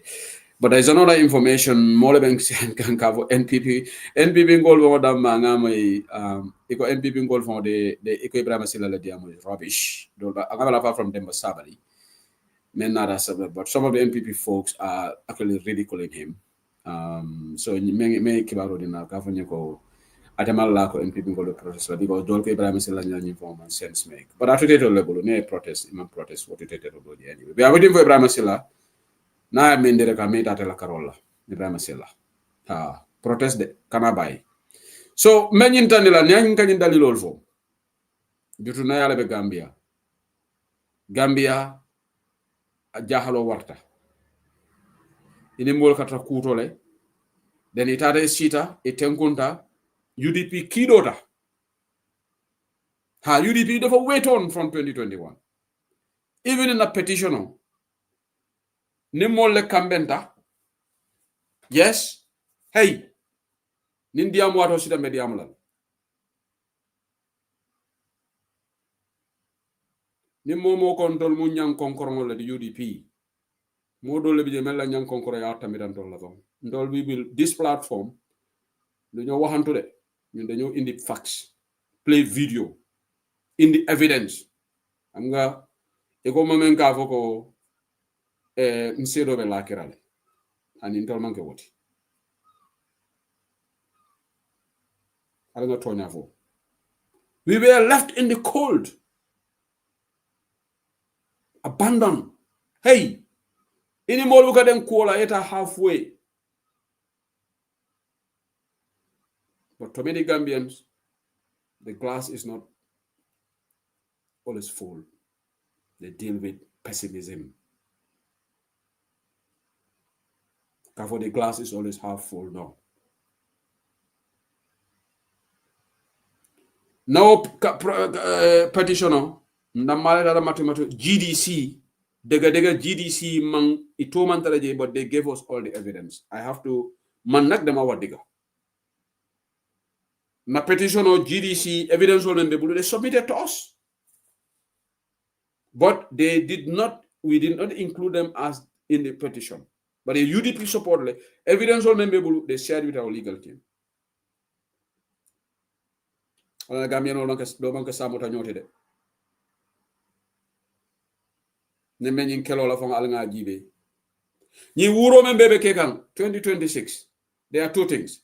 If the coalition wins or opposition wins, they will come out and say ñun yepa def change. I am giving you guys heads up. And alama ala mbesu simala, but unfortunately, astaghfirullah. Nimbaro winter, they blame Jamaica, UDP not winning. Hey, take this to the bank. They will come and say it in the platform. Because Gambia, things are good, it's all of us. But when they are bad, it's UDP. Remember when the change happened, you know, hey, UDP defun change, Gambia refa def change. Man say who said the man, suma ñëwé fi dama wax dega. Lolu da, kuma bëgg ci la nga ñëw ñu am waxtaan. Man, caaxaan taxul ma toog si platform bi because I deal with facts. Loolu tax nit yu bari respect platform bi. When the change happened in 2021, hey UDP noppi leen Ali Dey. Gambia bele falindi roke de. This change is not UDP. But when Barrow start naka sudu nonu, ye bele mo be soti ala juseno da bokam. Iko UDP ñoy ha coalition bi. Ben lay giga ñu ko wax. But when it is good, ñepp la. Palace yep ñoo ko wara seedo. UDP be lot of 4 ministers lañ fa am. Iso gene Barrow. Alaju Senu Dabo foreign minister. Ndem si Yalla Lamin Dambo Diba. Alaji Amadou Sane. Ibrahima Silla joined later. Ibrahima Silla was managing director of GRTS, later joined from UDP. But there were 18 ministers. So how can that be majority? Henry Gomez, a minister, even though I'm a party. Because Henry Gomez party, Bobu Turi party la. My party, wala nyambo party o GMC, malon fala mo 10 lebiti ba malo. Afane minister palaso so. Ya sedo. Dolbi je indi fam bay Abdoulaye Job ngamela. Ma mbure njay wol be nat. Wol be kala minister ci Omar Faye. Ban contribution na Cheikh Omar Faye def. Why when the change happened, eko Gambia yepa def change bi. Hey UDP no pilem. But Barrow start ka mol fenkerek. Eko wow. UDP ñoo ya coalition bi. And I'm giving you guys heads up if alama ala yo ke ni gagneta. E ba fa la ñun yepa def change bi. Ñun yepa don wax. Xam nga man dama la na give heads up lu wax elek yalla ñu ko fekk jam. Waaye yalla tere su Barrow wi ne rek dañoo wax ne UDP ñoo tax. Just take this to the bank. Say who said one of Bantaba Tay. The 28th of July 2025 is exactly 21:44 p.m. in the UK. Put it in your diary. Because positive, Nyepla. Negative, UDP la.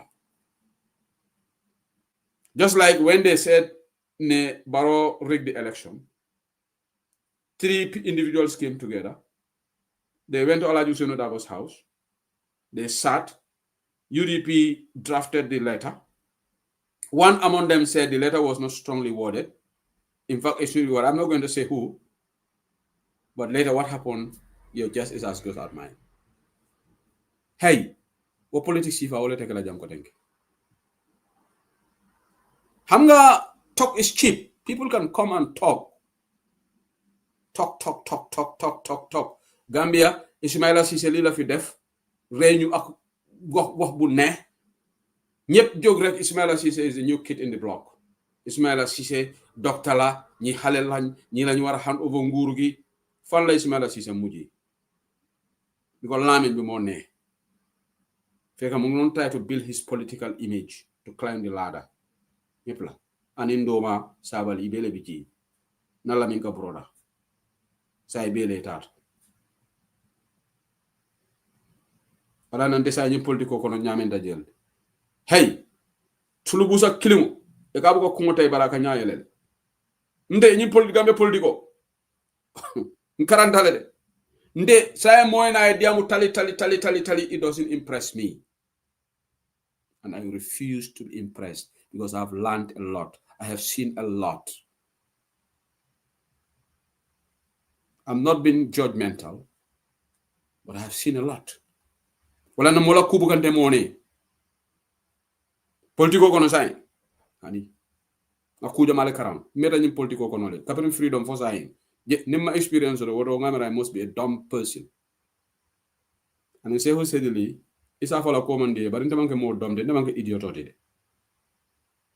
isa fola ko affaire am neexut ma yeah and that's normal suma affaire du mun a neex ñëpp loolu sax duma jik doomi adama ku nekk am na ñoo xam ne dina musa buga bari ntamanke idiot oti wala la ni nga mool jebe diamu ke be diamu nga wala hey altasi ale tonku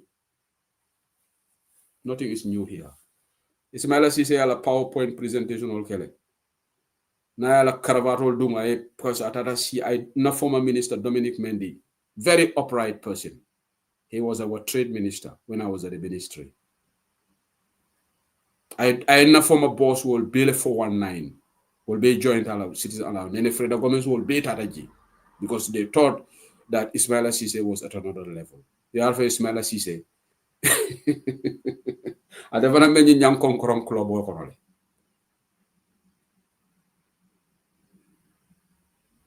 sondolo UDP we have proven ko ntol ñun Gambia lañ gis hey lan mo gëna ne nga topa baro ci ciobaream nga nekk ci place bi UDP we could have done it Alhaji Ousainou Darboe mënoon na topa baro di wane baro is this su defee lu correct mu ko support ko ben tay mu ci cabinet bi ni nga yoga fo baro ba bayla ata bayla baro offered Alhaji Ousainou Darboe and let me tell you guys I'm saying this here na baro gene wedi ko I kept fatherly figure of the country ti akay ni lafta fonga fe namba dile la e Darboe ni fla biara koto yente bola ngaki UDP la fla biarati bari te fonga fe lafta la nyim banko kan sa dila comme ite nim fengo fendia nim mo dollom nim Alhaji Ousainou Darboe selfish ta mune diata woti baro ita president yala Alhaji Ousainou Darboe ke father of the nation ti ay tara motol falin night na fenke na meta dum pleno la ni fonyo ndi tubab du jam ay gamino bla fata kelam ana de ngeen fo ne munu ko def asa ke no le dita selfish ta bara ko baro no you gonna hijack UDP so Gambia nga tengu we were left alone, Amy. UDP was left alone. Wala na dama de mer te duma jubo ak ken ku buga tuti lo UDP. Kuma buga saga nga saga ma. Lolo to suma xol du ko di mëna nangu.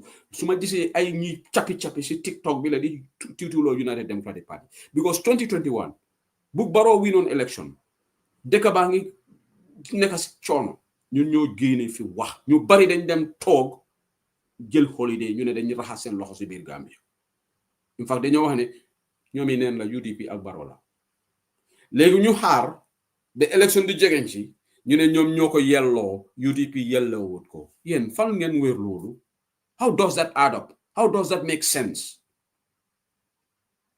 xam nga la yeneen yi sax yëfi yabaate la sax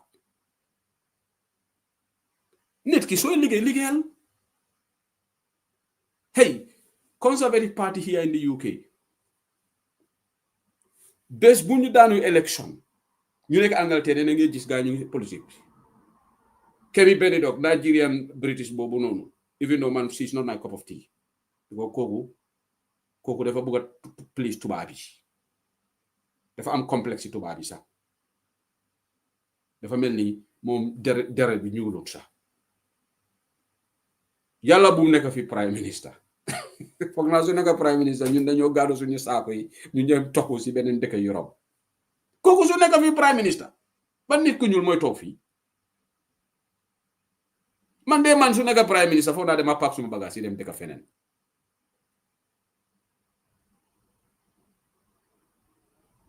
Keir Starmer continuer sax moom a gënal man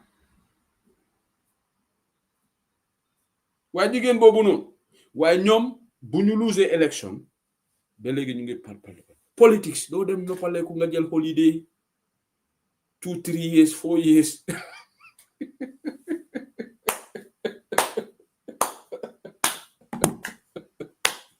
no biri Gambia dafa ne walla ali mu la nga jëlee demanding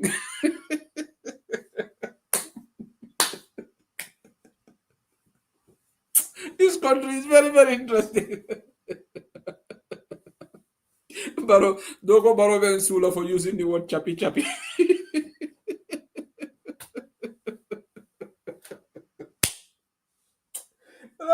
You go kaya jale. Gambia rek laa gis Sénégal loolu du dee xew Sénégal te gaaw nañ nag di use Sénégal as a reference loolu tax Sénégal loolu tax Bantaba we do intuitive analysis xam nga analysis dafa bari façon hey xam nga Gambian let me also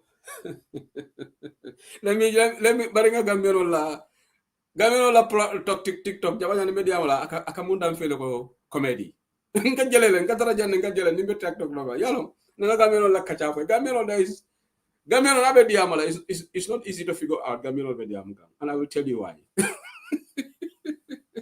ni dun dajin TikTok oto yale ka guess all letate ni microphone ni na ila diamol be ka kilinati jama you hardly see a variant. Sometimes you see the purpose of this panel discussions is for people to come with different perspectives. But for me, I don't know you guys, I don't learn.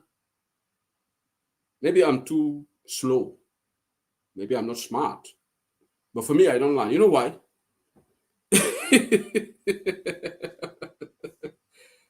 Ila dia dosina ko mina nyi memfola dengal sa fanya foto nyalo fo fani yalo atol mengi la moy sako be ñin tribalism dia mo start e be ga kuma kelimo bo yenen Gambia no Gambia antol be mfola nde la sister be futurin jolale nde la brother be fengerin telne abe kuma kelimo ha nde la fe nin do nata o ya sata ha ngo. If your sister is married to a Jola or your brother's wife is a Fuller, what is the guarantee that that will not make you a tribalist? Let me give an example. Yolom Bantaba, take example ole diamol la jam. Because nigga gamero moy diam la fan take jelele. Hey, tribalism is an individual thing. Has nothing to do with your siblings, has nothing to do with your mom or father. It is not something me alongo ika inheritly. Yalong more people don't do critical analysis gamelo. Tribalism buka inherit, racism buka inherit. Ika tubabo je janne adingo e futu mo fi moy tubabo e ke resisoti. Fom buka woje jang. But ni mo dem de TikTok all to take up. Ha, ndela broda mu jolalti, ndela seda. As if that is the guarantee pour que fan sene and the man tribalist. Come on, Gambians, let's be smarter than this. Why? Na civic education is at the lowest of the low.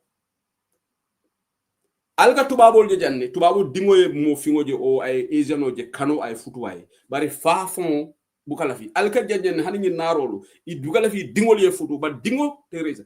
It is an individual thing, has nothing to do with your mother, has nothing to do with your sister. Please, alinga the level of consciousness bar, alinga increase demanding. Ndanga moja janne, tubabo jang, adingo futu to Gambiano e. But wo adingo kanu ne bara adingo ke abukala fiko oje fang. But tubabo kay ko ngani ne kanu futu. But wo funga buko welcome woina hani Christmas o wo bokate ya ita Christmas o because kawani resistant. But ikanye moy Gambia community la ha yalo ndite resist ndite tribalist no because ndela fenke look and tribalism individual thing lati ka mojele abama na fama man tribalist ala brother man ta ate tribalist nimbe foni ala la foni wala nande Gambia TikTok no nimbe jenka nga jelele nga mol may diamo andi be ka ñin di senti ni menata kuma kilum fo ni menata kuma kilum fo you don't see different different perspectives there. The essence of a discussion is to bring different perspectives you learn along the way, but the same thing every day, the same rhetoric, the same song, the same vibes. Seriously? Kavo ko sehu sediri ketatende totiteng. No. Ne momo ko woman tribalist Gambia not been truthful. In another tubabo jala jako inter resista, but resistol bijan. Hani mo fingol kono resistol bijil. Yes. Mo fingo dol fana resista, but resist mi siata tubabo le kono. But indeka jala le moya. Nimbe jindi amul na nga jala le ngafo definitely. We have a milestone to cover. We have a long way to go as a country. Mandara mo doya kan defana kan mira nyale fo. And if I'm wrong, somebody can tell me. Maybe I'm wrong. Maybe my perspective is far-fetched. But this is tribalism or racism is not something you got inherently. It has nothing to do with your connection. It is something that is related to the individual. Come daji ko be nyame. Ika fajele ay ke mo kendo ti dingo kuria. Mbe fani ala fo to nyala. Ika dingo ya kende ya fa kuria. Ise mo furi mbaje mi ala ko tapale wolom ay mo wulu me ala ko the person is descent. Because these are not inherited. It has to do with choices. Wala na Allah subhanahu wa ta'ala abe momo kitinile barola. Ala te mo kitinile fala daji kola. Ate mo kitinile bala daji kola. Yala wala na bantaba ntoluka civic educational ekejang. This is not an ordinary platform. With due respect. Because in kafeon la samane ni momo ya fo ba fula kide the mo wax ni make no sense. Yalla suñu ate dañu ate ku nek ak sa jëfin. The actions of the mother cannot be used to punish a child. Because Yalla is a very fair judge. Mo melul comme ñun de. Because ñun we are not fair. Ñun we are biased. Why Yalla? Amul biasness. Because he doesn't owe it to anybody. Because mo ñu binda. But ñun dañoo biased. Ki suma waxe dega def ma mere. Kala def ma mere. So nata jane kanyu intuitive analysis ke Ibrahima Silla la ko bayan laaju len si jang anim fanan thank you Dembo Drame mo jama be jang iko they agree with my analysis, thank you. So you're 100% right. Tribalism is an individual thing regardless of your family connection. This is a fact. But the TikTok no more can you use ni be na de ko kuma kelimo la fo Modo sina the same point. Hante de kiyalante de tribalism la non teketa tenden de bani fa keta tende. Hey, that's not a guarantee. It is not. Ika muso nin kewo fo je bunkele ne muso e racist, muso e tribalist, kewo o tewo tribalist. Bari bebe bunko no. Mo da chahano la. Because mol ka futule for convenience sometimes. Yes. So need a futule for convenience. A satellite, it is from the man carry la CEO value, but all the futu come. We see everything here. All society, hadamadingo is hadamadingo complex tale. Hadamadingo complex tale. Alla damale hadamadingo long. Hadamadingo boka long. Hadamadingo longo koleatale. Membe hadamadingo kononama foye. Kana hadamadingo George akakumol men foye. Membe konoto ala le wolong anafomo. Wala na la yuseno dabo kebaba be siring. On December 5th, tembu de taraya. Iko no, ni election ya sunyale. Ni election fegatene. Mena together. Mbenyin kelelale. He was left in the cold, right? Wasn't he? He was abandoned. He was abandoned with UDP only to fight our own battle. Pretty much. Even though GDC, yes, they gave us evidence. Lota Gambia pour modem si kanam dena jofede. But in Ningatara Nunko, UDP win the election. You think those who abandoned us would have abandoned us? They would have marched toward Alajusenudabo's office to show solidarity, to even say we did this together. Yes, you guys won, but this is our country. They would have gone there to console him, to congratulate him. Wouldn't they? Hey, Gambia is a very interesting country. Wala na chapi wala membe chapi kanjang alila moide. Chapi molo alila ma ali bule chapi de. But don't fall for anything. Hamgan wah den ko dega mu gena fi. If UDP had won that election, you think Alhaji Dabo would have been abandoned like that, the way he was abandoned? Never. It wouldn't have happened. Hey, nga Ahmad Ba janne. Ahmad Ba. Bring a finger that Lumena Usenu Dabo bottom mile 2 year release. Ahmad Ba be kodo faila Alhaji Usenu Dabo kanga be pati. Oh video be jere. Ahmad Ba man believe men mo tambe Alhaji Usenu Dabo. Because Alhaji Usenu Dabo was a co-president. Eko Barrow was just occupying. So they all show their loyalty to Alhaji Ousainou Darboe. All these coalition partners, Henry Gomez and Forrest, would make a pabi mutaleka dogo. Hey, Gambia kam dako fimo. But the bring party leader ni ala Barrow tateteng, ya longo sa nying kambe ngo ben nyun tema tago na nyobal kidem nani. Amadba switch his allegiance to Barrow because Barrow is the one who can appoint. Alhaji Ousainou Darboe who doesn't have the powers to appoint, right? Ya Alhaji Ousainou Darboe distance, he should have Barrow. Hey, Gambia no. Ni momo man careful ni Gambia no ka deal. Wala na nyi chapi lalo. You know menga diamo platform to them. Ni ngol be diaring.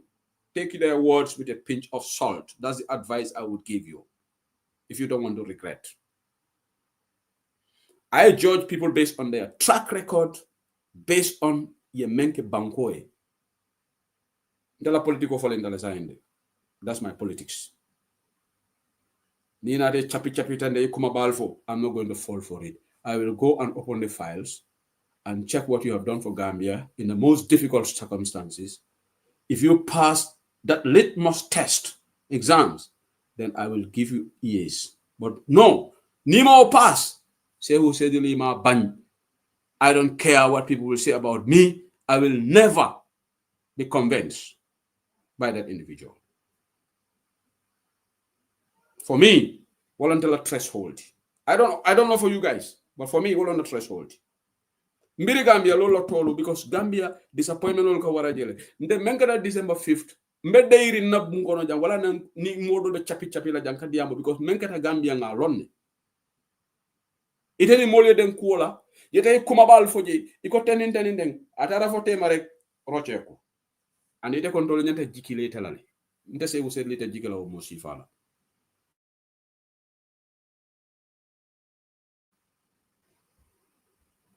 Queen Lady Yai Bai ite membe YouTube dina la tontu Kampala on dalta o diam la je because Kampala la UDP folks are good at raising money for UDP, but can't raise funds for Gambia in various projects.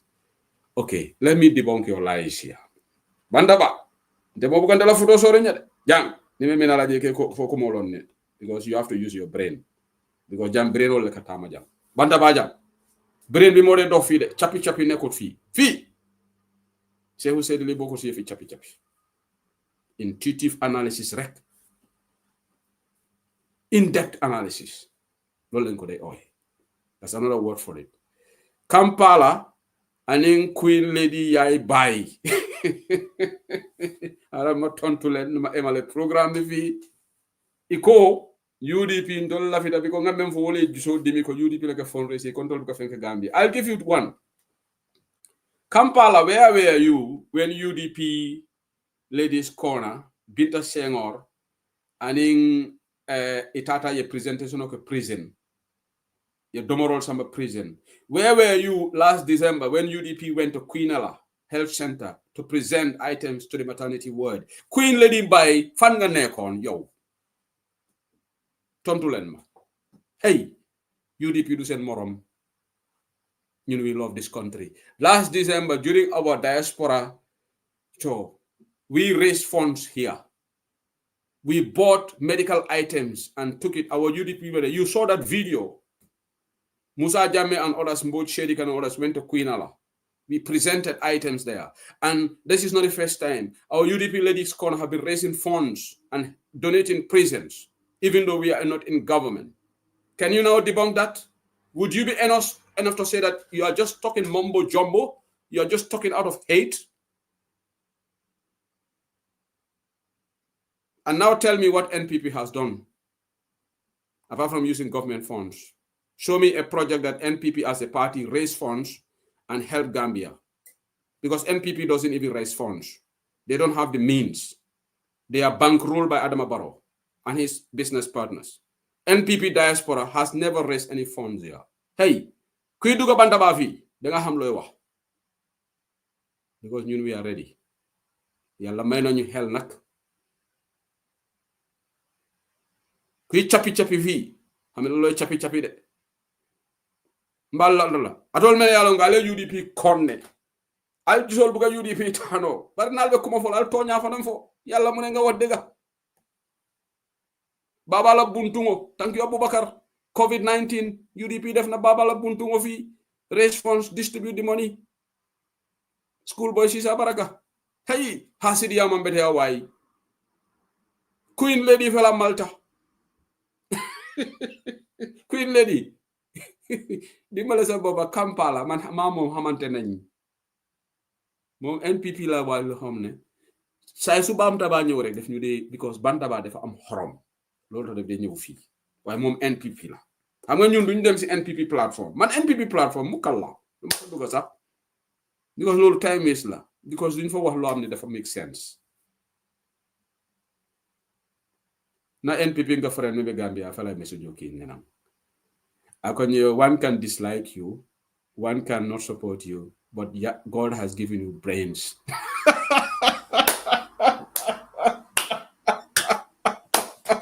I don't want more than that.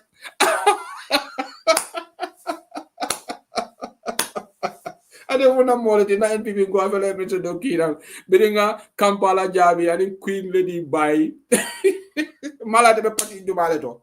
Queen Lady yo ban pati nga neka wax ma ban pati nga neka bala man mo continuer wax bi ban pati nga neka wala nga ñew TikTok duga si bala nga neka si YouTube bi Queen Lady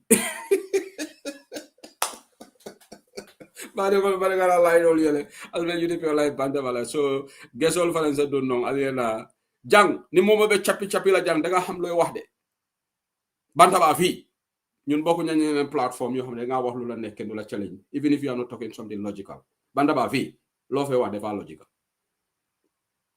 This is a responsible platform fi te kendo saga nit fi we let it pass. No. We try to control our wahi in a very responsible way.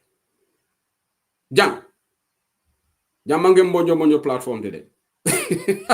Yamanke mbonyo mojo platform image Kampala man diamu ko tenke Queen Lady man diamu ko tenke because yalo ne man tonya fo Kampala demna disappear na nga Kampala finish le because ndeka diamu facts le la. I don't talk on fiction or speculation and I'm not presumptuous on issues. UDP diaspora has been contributing. How many times they have gone to prison and donated? Recently in 2024, when we were in Banjul, we had series of activities.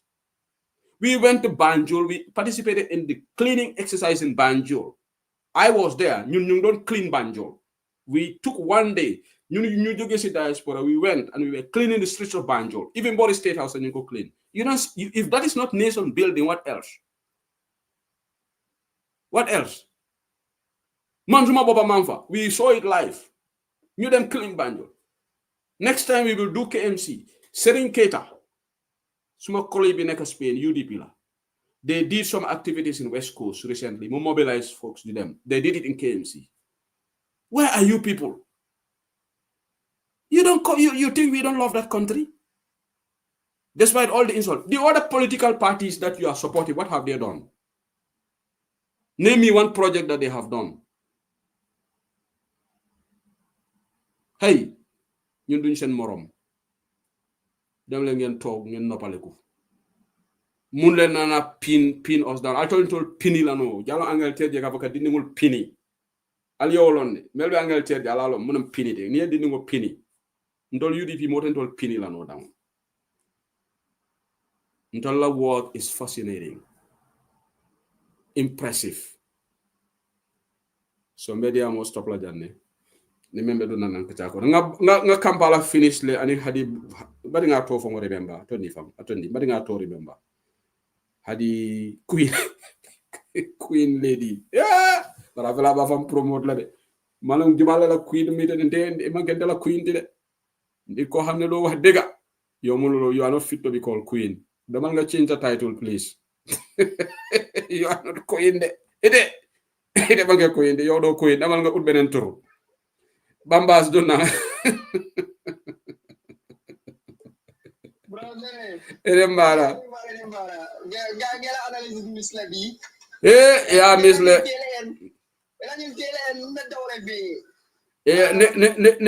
Ne na NPP ngol lebe jola ja ni na ñing maralam ko dolu mel kana je kan tapas.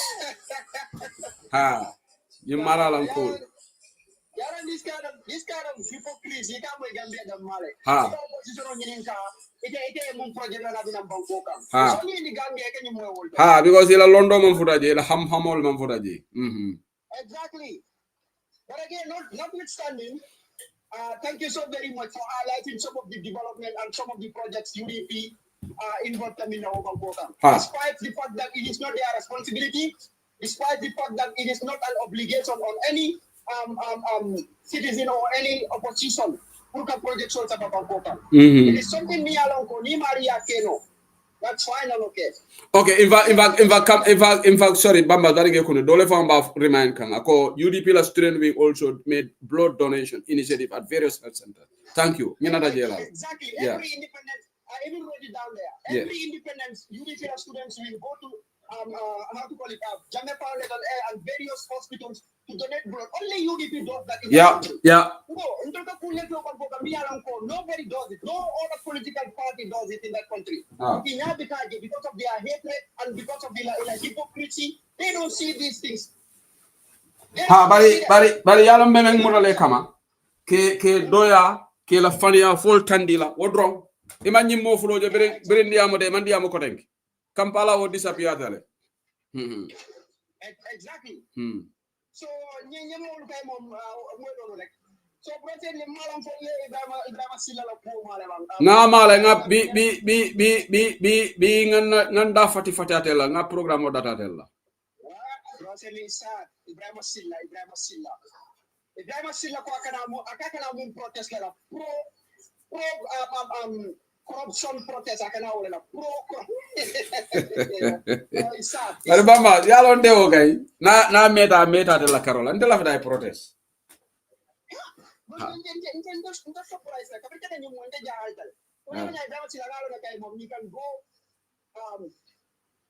So far, but man dira koma da fala ni extend up.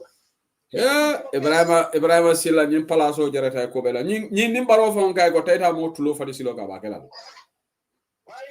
Demba Sabali ala ko Demba Sabali tempo. Ala ko Demba Sabali atante o banko. Demba Sabali ay tempo. Demba Sabali be manya si fala ni mata punda ko say.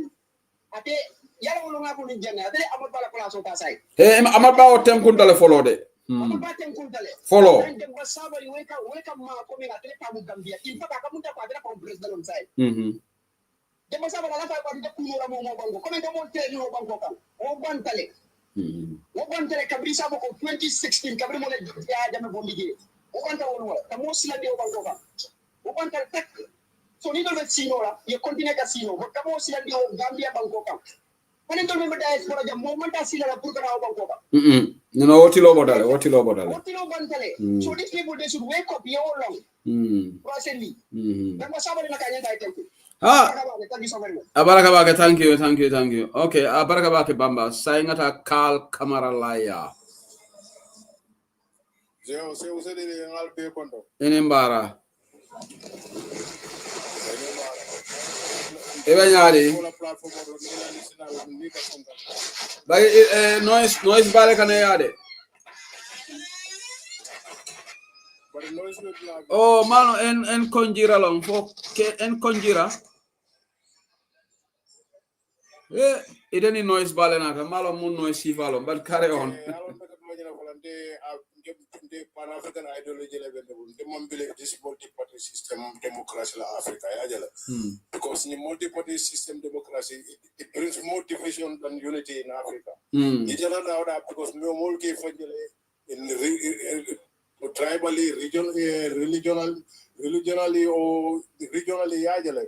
So it among African model, African consciousness, African consciousness, this multi-party system democracy. Look at the model of China. I believe in that. Although people call it communism, but it's not communism in the real sense. Because it will only the elites, people who were trained to vote.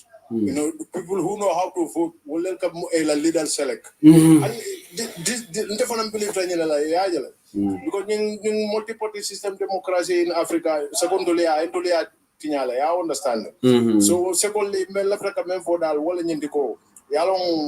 but history always repeat itself. I understand. So Gambe be independence on tol be nyando trial mo be o history ni nyenen ka ya jale because mol men ya lon ko if amanyol o mamanyol manso num Gambe independence ko ngala Senegal ka bi wol de mol be tam capi la ni TikTok ko to jey ba fo ten be ko be si ba fo al gagar wol jabi because wol minority la wol bu ka mansa sindi no bu ka mansa wulindi no ya jale ni mo mansa men sindi rek na ñepp ya try in Africa. Yalla, my brother Carl. Yalla, Carl. Every vote, Carl. Every vote is important. I don't believe in this idea of.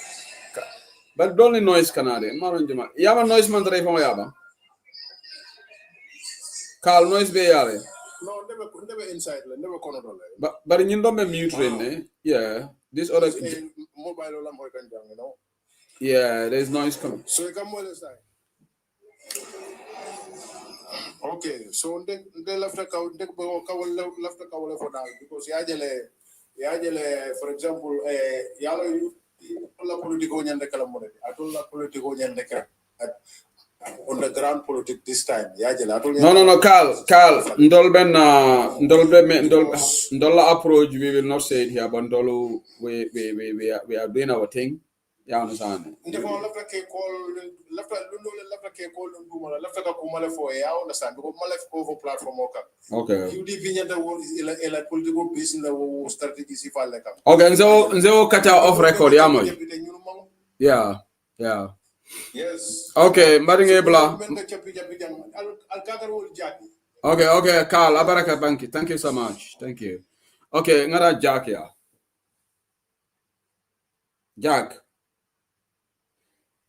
Jack, malam foy bijele ba? Yes, bijele sefseli. Inimbara. Inimbara ko. Alhamdulillah. Anyway, the class ka diamu sidin jaka diam dama ka ko pulin fen ko bidala jene nga video je wal ma bon complete ka la moy. Yalla illa no fraji be ka sidin jaka fu sari dole ko al bar fa sum pulo so la. Ando amandra do ko la in IC. And more ka ko wani this man men fekade Jokoli.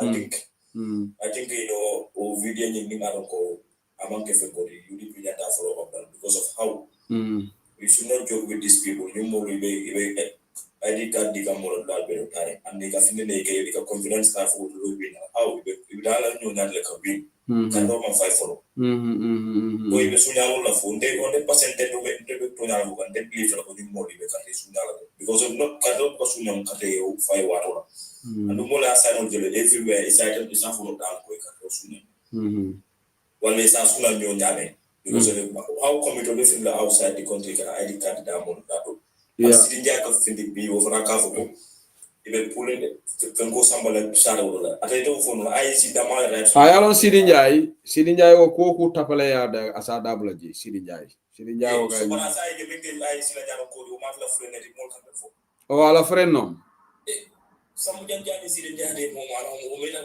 no ba sambu janjay man ge jokoli lo ay si chama yo fo that's jokoli fo ngabo sambu janjay jokoli so adia mo siaral de you know yeah abaraka ikan dia mun do fara ka ko men si ko ni of course c'est ni comme Gambia lam dro yalon Gambia ino ka fo alun kana fo lum tijaaro di fo na tijaaro wato men la do but si ko ni be Gambia le no abe jele ko ni mo fa mo to abe na politico fo ngono ni me prefer fo na ke dia fo do salo ko no manyana ako waja bindela like manyana nyo attack la I accept that nyanta but kafoko it is not there manda na politico kono ni momo fo ke fon nene umpona temu ka diamu temu mandi ka dimo 100% wala gambe kanne be de ile no fora de da kula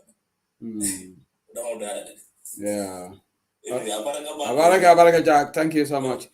Okay, mari ngolal bela may kambanta balla, thank you Jack. Love the Gambian all fun Italy. Last week nga program okay dole na taja diamota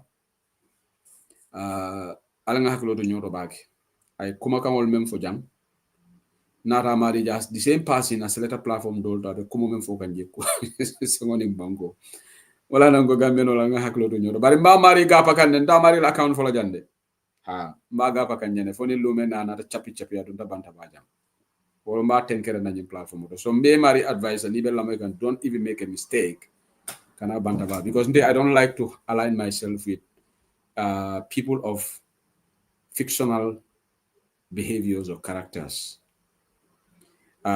It is the same person, the same account. In other bandabaja, Yakumadofo, in other sell another platform, you are saying something completely different. It is more for some civility. But in the Amari la kumo fola jande. Ninyim bistek dafa dunda na jalo kono jang. Wala nga melo ki jobe bolan na. Fanja bismillah. Hello, assalamu alaikum seho. Fanja nuyu na la suma broda bi nak suma broda bi suma broda tasna de kabide. Sa broda dafa geja gis musuko yoy ñoñu la buga rangal pour ngi waye mom xam nga fona ñaar la am da ñetta musi lifinde suma broda e ñangen tel la buga lolu mota mu buga o pour musuko yoy no suma fanja suma broda easy would nak loolu la buga musuko yoy la geja gis man nak def ma dumo yu since yesterday, you know. Bum def tafar bi o to xam nga ne mu ngi sosal ñom Amadou Sané mu ne Amadou Sané and the crew ñooñu dañ korop kañ la wax lolu xam nga different video la wala lolu tamit man de ma waru si Ibrahima Silla waaye su moy tuute nak man su moy tuute ñoom Amadou Sané dañ ko war a enu yóbbu ko court xam nga soo accusé ni mun na laa enu yóbbu court ban Amadou Sané la moo tuumal noonu suñu trésorier bi oncle Amadou lan la wax si kooku mu ne Amadou Sané andi crew ñooñu dañ korobon something like that wax na loolu tamit really yep wow la wax de bon loolu crew moom boole na su suñ parti leader sax waaw mo sañ ko def de because Ibrahima Silla fu mu nekk nii moto bu amul break la Ibrahima Silla dafa greedy seegu loolu mooy loolu gom naa ko dafa greedy dafa buggee greed moo ko amee Ibrahima Silla su dee wax sax daf dee xam ne man li ma wax du dëgg waaye xaaral ma wax ko because suma place laa bëgg a sikki yow xam nga body language dangaa seet body language nit suy wax Ibrahima Silla daf ko dee óor ne ko li ma wax nii du dëgg de waaye xaaral ma wax ko rek pour ciment suma place bi fogoloo ne Fat Njie tamit lum antal moo bari because right now lifestyle bum lead dafa xëj na fitamee de jël imagine su baroo daaxa ko si palaasam bi waaye sew loolu du ñaaka dafa war a seet from Nguuri Jawara understand nga Nguuri Jawara am na ñu nekkoon ministers waaw am na ñoo xam ne like foog naa 30 years yi Jawara ñu ngi nekk minister 30 years also awma waaye xëj na loolu am na fa waaye ñooñu ana leen ana Yaya Jammeh minister mi no waaye Ibrahima Silla sax man Fat Njie man óor na ma ne Yaya su ko ofoon place dina ko doon jël loolu la ñëpp di wax fu mu nekk nii loolu la ñëpp di wax fu mu nekk nii xam nga gis nga nguuri Adama Barrow bi mu ñëw woon lu nekk lii baax na Gambia baax na de because am na ñeneen ñi ñu si struggle bi luñ doon mbuboo nekkuñ façon nit yooyu de déedéet ñooñu dafa am lu leen dugaloon si struggle bi waaw dafa am lu leen dugaloon waaye seewu dafa am ñoo xam ne dañ smart torop gisa Barrow bu mu ñëwee ees bu dem si yàlla pastate xam nga di leen dal ma call suma benn xariti xaleel koo xam ne moo paa ñoo jógee benn xawma dankunku lañ ko dee wax waaw dankunku faa foofu la jógee ma ne kooku ma ne ko yow waxalal sa broda mu bàyyi suñ nit ñi mu ne ma hey mu ne ma bul wax loolu de mu ne ma bul wax loolu mu ne ma ñii mu ne ma suñ ñoppee tamit leneen mun naa xew ci sa fan yi suma yan si loolu la dem non Fat Njie am na ñoo xam ne yàlla def leen may wisdom dañ dee teel a gis lii la ma kooku wax ma ne ko waay paa mu ngi cax-caxee ñii te ñii demaguñ fenn xam nga early 2017 xam nga ma ne kooku noonu ma ne ko waay paa dafa war a bàyyi mu ne ma déedéet de mu ne ma bul wax loolu de mu ne ma xam nga African ak power ma ne ko déedéet fekk ñun xamuñ sew ba pare li ma dee wax mooy li ma bëgg a laaj Adama Barrow Adama Barrow fu nekk nii tey su dee waxtaan ndax du dee feel dara mel ni naka like seewu man dama rus yenay seewu yow 3 years la Gambia teg 3 years waay Fatou Ndiaye yow seewu nga jógee si loolu nga ne 5 years 5 years jee nga ne 10 years nga jógee si 10 years nga ne 15 years seewu borom xel danga war a bàyyi sa Fatou Ndiaye yow it nag bu ma disappoint danga wax loolu ko am conscience seewu man Adama Barrow dama dee toog di ko xool ma ne kii nit la yow te yow di seen nit ñi nga wax seen kanam li nga waxoon démba xam nga nit ñi foofu lañ utee Gambia am na ñoo xam ne luñ wax tey soo leen eyee si nelaw loolu lañ laa repiitalaat Fatou Ndiaye loolu laa doo wax si soose xaw ma ndax sa soose clair ma ne Gambien sooy deal ak moom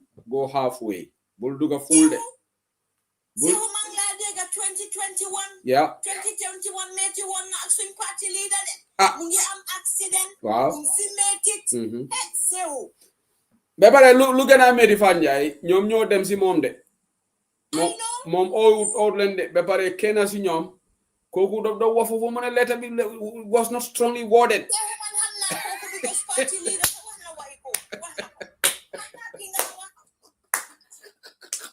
ba pare moom mu bind mu ne ñu change wording bi waaye buñ change wording bi within few hours moom mu rocceeku press conference mu ne xamut mu ne xaw ma naka because nit wax na ko ne ko yow nit nga dem si këri soose seewu fii kenn dofu fi ñun xam nañ loolu da gis nga nit yi wax fii nit suy wax rek nañ ko bàyyi mu wax rek Gambia moom nañ li xew Gambia nit ñi di wax li leen neex yeah xam nga seewu balaa maa mer rek ngay wax waxi ñii because ñii 2022 ana leen 2023 ana leen ak seen parti leader si boppam mu ne dafa jël liggéeyoo jaay dem liggéey ba waxtoom bi jeex mu ñëw mu naan dama bàyyi liggéey bi ñëw xanaa fii kan moo fi dof kenn dofu fii seewu non ñun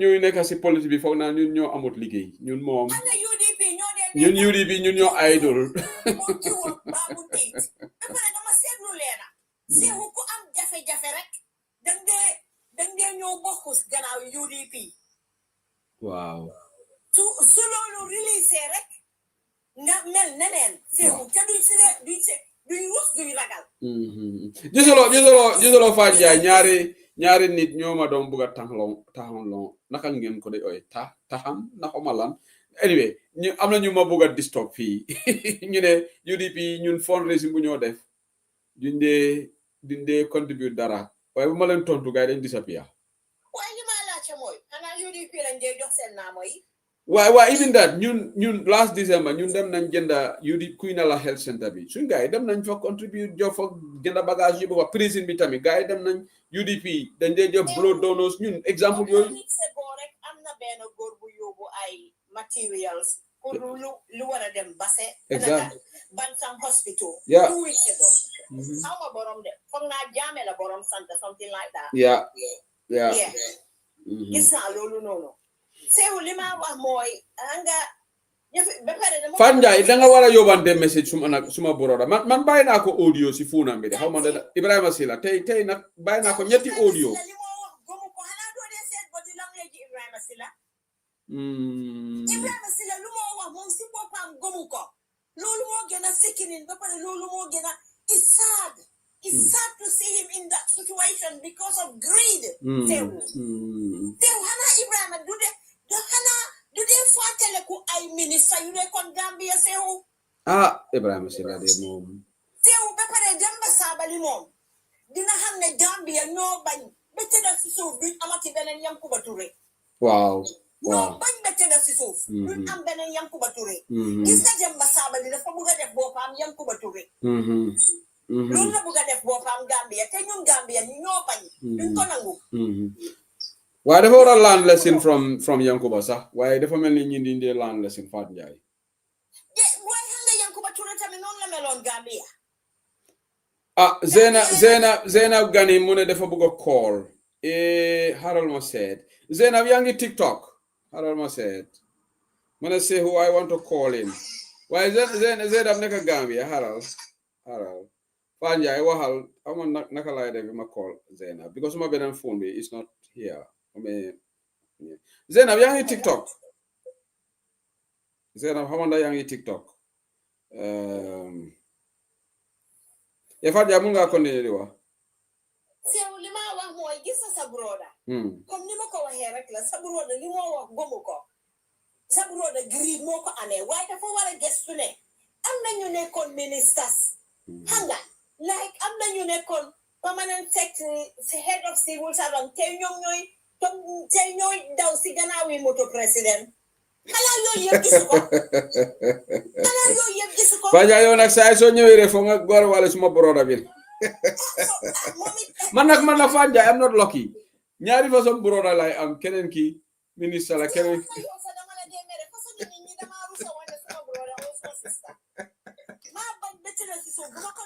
Fanja di so da nga bëgg ma melni comme Baba Mass ma xolen suma ex broda. Muna rega mo fen bu melni dem ba sabali. Non la ko bindé. Hanga man Gambia ni ma de setlo Gambia go man ni ñi dañ je bayilo nga el Gambia. Ko Gambian bi. Duñ hanga like power bi fuñ ko de tek. C'est why Ibrahima Sila dafa wara xamne. Tay la elek la wo dafa gëna position bobu nonu. Ibrahima Sila wara bay helam. Ba pare sewu sa mbokay tamit ku wax li wax lele. Suma mbokk sa mbokay. Sa mboy la lay def. Ninja mel si palace. Ha suñ mbokay ninja mel si palace. Suma mbokay dem ñoom duñ dé dem sewu gis na ñun suñ mbokay. Dañoo sega si meew bi di naan rek waaye duñ wax. ñoom dañ muus. Dañoo ne mu di toppatoo seen soxla. ñoom dañoo nekk di lekk rek noo bi. Di jaay maanaa. Xoolal ma si yam ko ba Touré gisee li leen dal Gambia. Waaw. Te na am na ñu gën a lekk APRC dal moom. Waaw. Waaye xoolal sewu. Moo tax nga ñu ne. Ñu ne xam nga nit ki da nga war a dal. Nit ki da nga war a dal.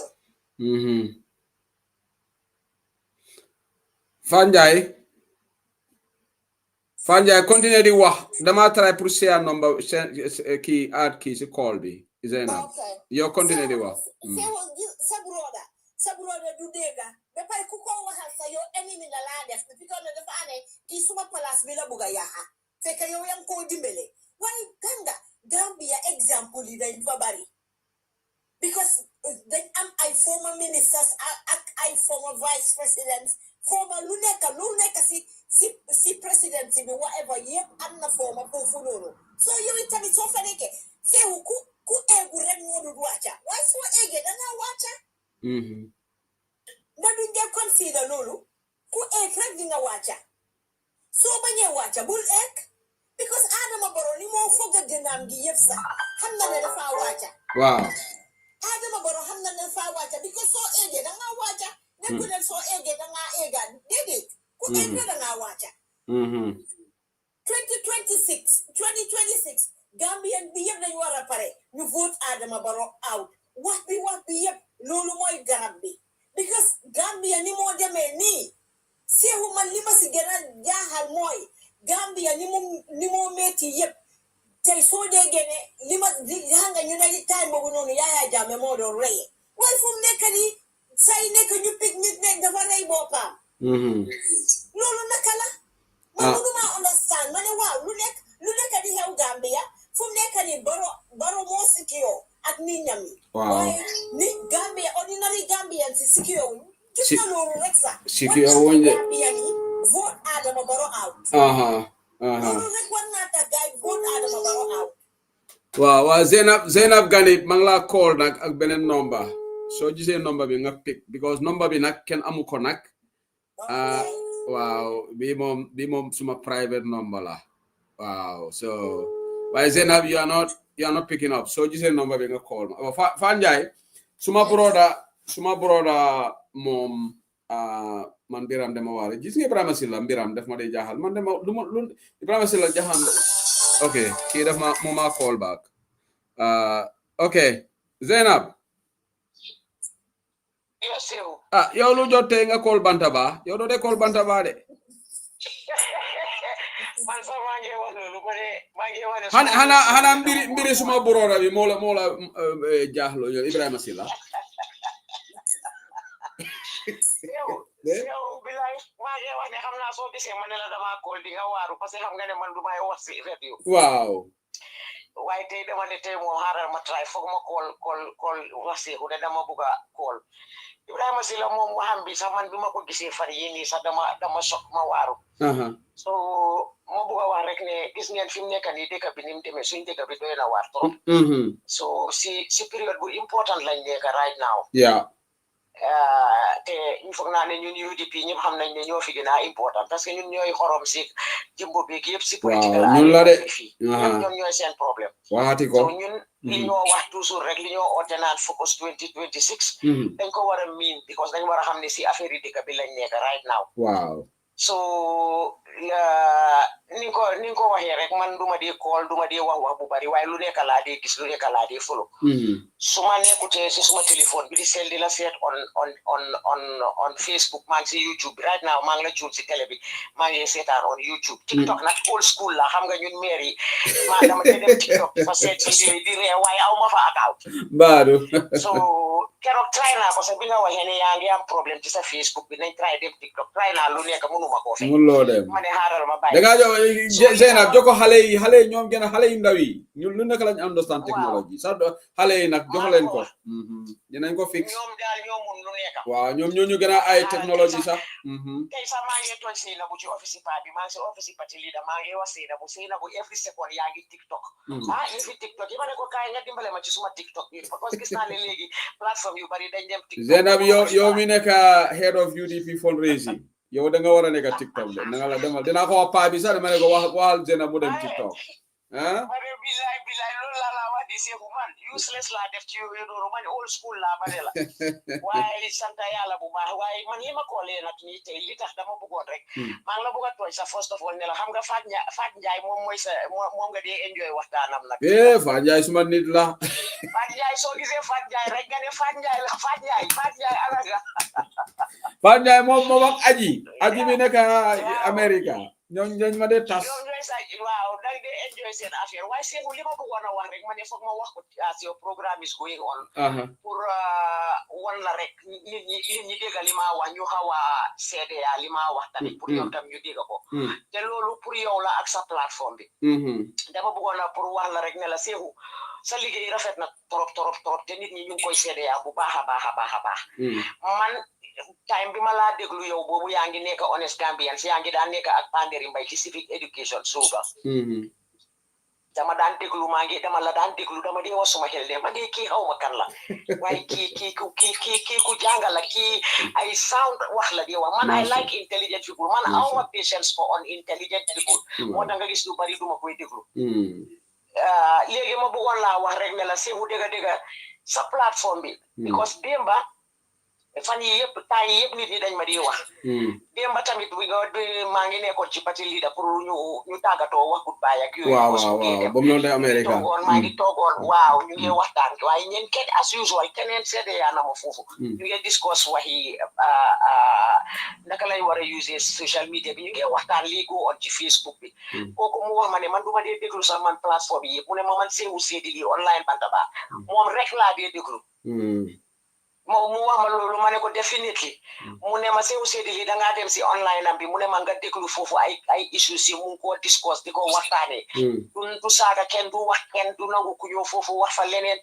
mu ne ma doo ko gis ay affaire yi ni mu nekk ci ak yooyu noonu ma ne ko yow sax dafa mel ni danga xam ma ne ko exactly ma ne ko du yow du keneen ak keneen temps yi yëpp am na ñu ma ko wax ma ne ko seeku dafa nekk koo xam ne dafa jàng ma ne ko xam nga ko educate moom soo ko amee educate tamit nekkul ne da nga dem school rek nga dem ba primary 6 1 2 3 wala nga ne wax nga gis ñu am masters degrees ñii nii yëpp nga gis ñuy wax ñoom Ibrahima Silla Gengi te du jàng nañ ak ngeen ngi gis ñuy wax lu saaw they are not saying anything sound because li ñoo wax ñoom si seen bopp xam nañ nit wéeruñ ko fenn seen own self interest why Tukulóor is not happy with you mu ne lu sax comment na de mu ne why is she making Sew's head big non foog ma wax ko te dama bëgg ñoom ñu dégg ko Sewu yow xam nga suma affaire ma wax leen ne leen Seewu Seedi lii moom plateforme am bi dina fa ñëw muy discuss critical issues waaw mu wax ko dina génnee corruption bi ma ne ko te tamit Seewu du génn mu wax la dara loo xam ne óoru ko te du joxe information ne diw moo ma ko wax te su waxee tamit dafa always ne allegedly óoraguma waaye dinaa find out ma ne ko Seewu nag nonsense si plateforme bi Seewu Seedi lii kenn du ko gis mu nekk ci Facebook bi tontu wante bi ci different platforms that even are UDP platforms yéen a ngi busy di castigate tante yéen a ngi xulóoyalante ak seen morom wallahi na bu ma yàlla dugal maay xulóoy ak suma morom pour affaire yi keneen wallahi ñaaw na torop ma ne ko seeti dafa ñaaw ma ne ko su man temps yi man suma xol bi dafa jeex waaye Seewu Seedi lii doo ko mus a gis lu xew rek génn nga live nga génn ne nga da nga def sa live yaa ngi narrate live ñeneen ñi kool ku nekkaa ngee wax lu ñoro am na ñoo xam ne dama leen di gis every day ñu ngi ñëw live ya nga déglu live bi sax gisuloo fa dara lu am essence xam nga soo tuddee sa boppa UDP online ci bantaba mooy foofu waxtaanee kaay la waaye yow yaa ngi waxtaan critical issues soo déggee corruption soo déggee audit report soo déggee dara si commission yi wala nga am sa information di ko share ngeen analyse ko nit ñi wax si seen xalaat man dama foog ne ñëpp war nañoo def lu mel ni loolu te man ci suma boppa foog ma kool loolu la waxal tukulóor si ne definitely I have to say this to say no bul wori kooku suma NPP la xam nga moom mooy jëkkëri Ibrahima Silla tukulóor si boppam dama ko faa because tukulóor bayasut moom ñun UDP suñ defee dara sax li moo wax daf koo wax waaw so ñoom tukulóor si yàgg nañ si xeex yu mel nii te dañoo def ngir yàlla ak fodi Gambia parce que tukulóor si ñëwul toog Gambia no dëgg ak anala xam nga soose lu ñu wax anala kumbeng ya xam nga yow xam nga dëgg nga soose boobu anala kumbeng dégg naa ko bu baax a baax waaw tukuro na la kumbe aka katale waaw aka katale baake te ba pare dafa amul benn arma yàlla kenn ci any parti lu xew rek moom daf ko wax ni mu ko gisee te mu neutral loolu moom man definitely man ateni yalo nga modo men fanan ateni juga no juga fana mo juga wol fana mu tonya fola leti juga no foofu ñoom tamit su passé yow ñoom juga laa dee dem di déglu seen juga is very be bare mom du ho am na ku graw ku dee ñëw foofu tamit wo badi bunga suruwalo wo badi bunga suruwalo hadi jaddu kinte wo badi bunga suruwalo dama dee enjoy seen programme bi ñoom tamit loo xam ne yow mënuloo génn si biti di ko wax because of some situation wala because of some position or something ñoom dañoo wax lépp ni mu leeree non dafa ma loolu dama respect seen platform because even ñun UDP when we don't do when we have an issue they call us out you know indeed they do man nag appreciate naa sa programme bi trop si wute waaye wish ne every platform dinañ ko defee nii parce que danga ko dee wasaane su dee ñun waa UDP li sax ñoo def dara dinañ leen fi koolaa wax waaye fi mu nekk nii focus moom lañ soxla ñu war a liggéey parce que we are back into the struggle because foogoon nañ ne pari nañ ak struggle tey ñu ngi dugaati si beneen struggle te yenn saa yi dangaa déglu yenn audio yi nga xam ne ñu ngi la ko seen ngay déglu dang dee joom yi ngay wax ne dëgga I cannot understand Gambians. Why Zainab bahna dogomala yow bahna sa yow mi nekk executive member UK UDP national executive am na ku ñu doon accuse ne mu ne ñun UDP dañ dee raise funds waaye duñ dee def Gambia we don't help Gambian people ma ne ko yow foo nekkoon ñun buñ defoon présentation Queen Ala Health Center ak prison bi ñu ne UDP ñun duñ dee dimbale Gambia xaalis bi yëpp we don't help Gambia ndax loolu am na xam nga Seeku Gambian bi or African bi in general especially Gambia dañ bugg a gis leen ma waaw gis leen ma lañ bugg a ñoom li ñoo def duñ ko def ngir yàlla dañoo bugg a ngeen taxaw ngeen wax ko nit ñi di leen gis ñu yuuxu leen ne waaw def nañ lii waaye ñun UDP mënuloo xam li nga xam ne loolu la UDP di defal nit ñi fii I'm telling you it is countless yes it is countless every day in day out ñu ngi am lu ñoo def for people yoo xam ne even they are not UDP parce que dëkk bi moom lañ gis te nit ñi dëkk bi yëpp ñoom ñooy struggle waaye UDP nekku fi pour di wax le gis leen ma ñun soo defee nga gis ñu def ay streaming ñu ngi def presentation of cash mostly daf dee nekk so fundraising yi nga xam ne ñu ngi ñëw di donate xaalis bi tupati bi for transparency thank you mënuñoo ñëw fii nag di taxaw di wax ne lii lañ def maa ngi la wax ne the amount of help that goes out to the people from the United Democratic Party si boppam Sehu doo ko mun a believe te duñ mun a taxaw loolu yëpp di ko wax te loolu daf ko jarut waaye ñoom lii lañ bugga ñoom yaakamti ne rek pour muy wax ne it ma ne suñ doon wane li ñoo def sax dañoo wax ne dañoo ut political relevance moo tax ñoo wane I'm telling you mënuñoo def lu baax si kanami kenn yaakamti nañ pour ñu ñëw am lu ñoo yaaxa si suñu affaire why Zainab indi seen xaalis ñu use ko for other people also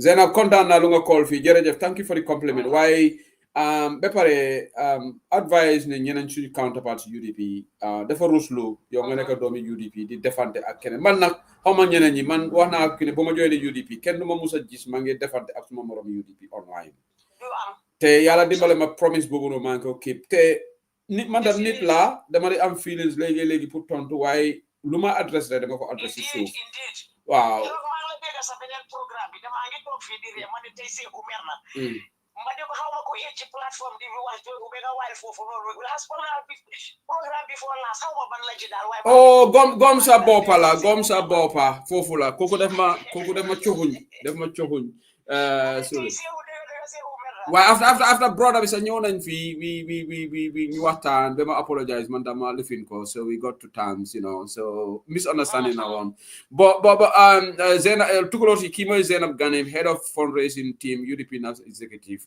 sister ki Ramzia sister am la right moom she's the head of our fundraising team xamuloo ko yow tukulóor you are not relevant you don't know Zainab is the head of our fundraising she's very important in UDP. So if you don't know her, definitely. She said she knows you. Tukulor si, but Zainab balanga dem. No, you are action oriented. You nekulo wakan. Why Zainab defal lenen Tukulor si set ko de tay so demé baro Moscow du fa nekk because suñu discuss Ibrahima Silla du day nekk fu ci platform bi. Xam nga I don't understand anytime No. Just ñoo Hadijatu sax observe na ñoom duka ñoom yëpp on understand because ñu ne suñu discuss tey xam naa ne tey Ibrahima Silla mooy topic bi Tukulóor du fa dem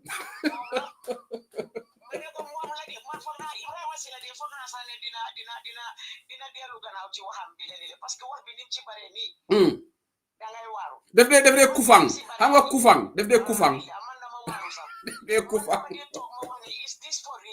def dee kufang dama mer dama tiit fi ma toog dama ko jël rek ma copy link bi ma def ko ci suñu executive group bi ne leen déglu leen ma ni because man su ma meree du ma dee mun a wax sax man dama jombi be munatuma ko wax ma ne naka la nit di waxee ay façon wax yu mel nii wallahi it's I mean ñu ngi nii fii suñ ferry bi mu ngi am problème ferry yi yëpp maa ngi read tey somewhere xaw ma ñan ñoo binda foofu noonu ñu ngi wane ferry bi ñu ngi just defaroon Kanilai ferry bi ñu def ñaari ferry bi donc refurbish nañ def nañ yëpp fat il faut nga wax rek loolu paan na fi mu nekk nii apparently engine yooyu nekkuñ di dox gis naa ma fi ma read tey ñooñu ñu ne am na gars yi am na kuñ indi fay ko $17,000 kooku def fi one week mu seet ñaari ferry yi yëpp munu ci dara moom de kooku dem na xam nga Ibrahima Silla so those are things that have go and sort out those things for us mo gen di wax yu ñaka fayda yi mama Diop bu ne ma bàyyi Tukulóor mu firi waaye mama dama wax dëgg de mbiri Gambia moom yëfi farfarlu bi ko Tukulóor si tamit du criticize Ibrahima Silla yow naka ngay dem di non but dinaa leen call out man dinaa leen si seen plateforme bi sax because Barrow must go dañu war a fair because Ibrahima Silla suñ ko war a criticize Tukulóor dafa war a bokk si waxtaan bi Zainab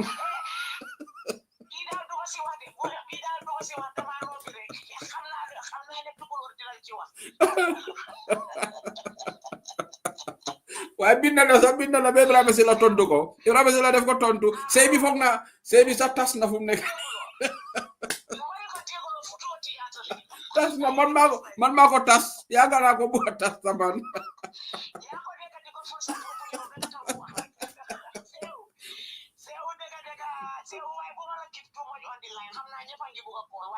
waaye am na Ibrahima Diop mu ngi xaar sa moom yàgg na ak keneen non man bu ma gisee sa comment bi sax dama waaru ma ne Zainab musu ta comment bi ban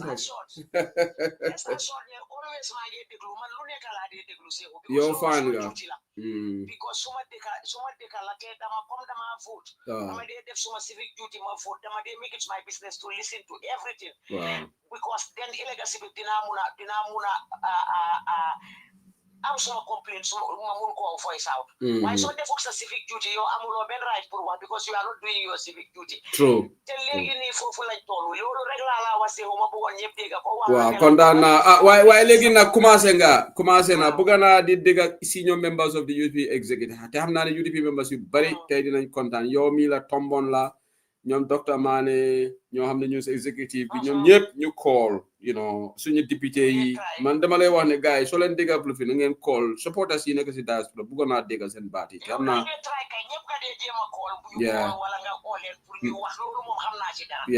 so you focus on you continue man ñeneen ñi nga xam man is only people bu nga xam ne care about what they do ñooñu laa dee mën a reach out to so others that even if I don't like what they do dama leen di call personally man loolu ñëpp xam ne nañ ma ko te yàlla may na ma loolu ku ma ci call dañ ma dee wuyu te su ma leen waxalee dañ ma dégg so maa ngi yaamar tam still on sa radio bi ñeneen ñi déglu di ma dégg pour at least ñu use social media bi in a very wise positive way waaw mun a def because di nga gis àdduna bi yëpp even si presidential elections social media area bi foofu daf dee jax fa la ñoo defee yëpp so I think we should do the same instead of using it against ourselves and our fellow party members. Okay, thank you so much.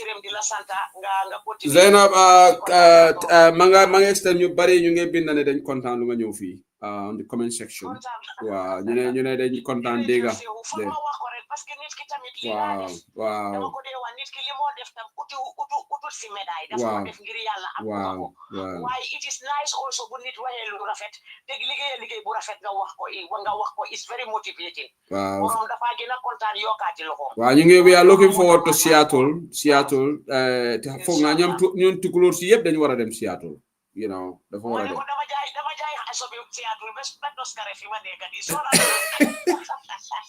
waaye am naa ne xaalis am nañ ko waaw yàlla baax na yàlla yàlla def ñu boole ñu ñun ñëpp waaw jërëjëf thank you so much jërëjëf kontaan naa thank you waaw jërëjëf okay mbadi ngololom Zainab Ganemti, she is the head of the fundraising team UDP National Executive. I remember jang ngamali amoy den kontaan da baka call ke jang Ibrahima Job, thank you for your patience. You've been here for a very long time waiting. And Islamic there's another person with Islamic Empower Lamin. So Ibrahim Angateya, Bismillah. Tenimbara.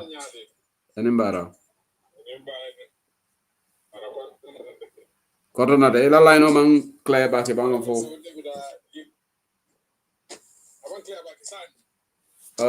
Marina Jibe. Yeah, go ahead. Okay. Yeah, man, drive come now. No, it's now. Oh. Ela network ka sakile. Ela network ka saki. I think it's a connection issue.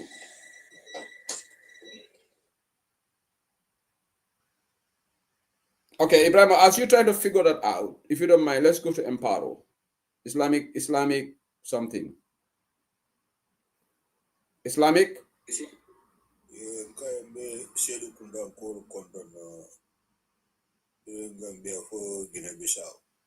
In Embara.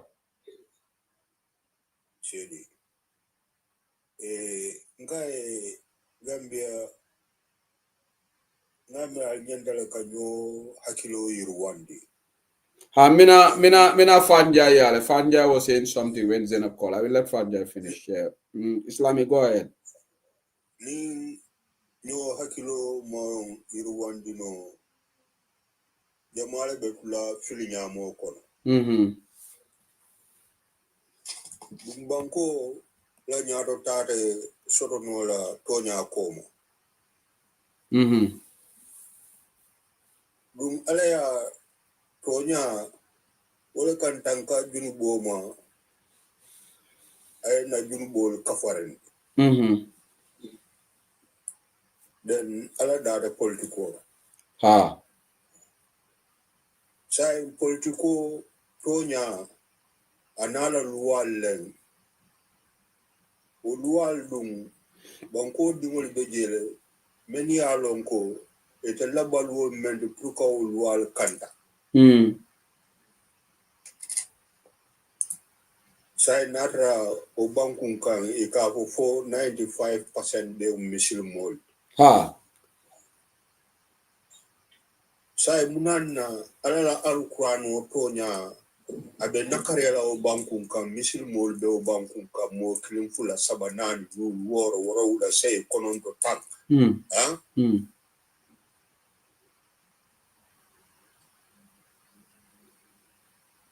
for alquran o munefo against corruption and injustice, misuse of public fund.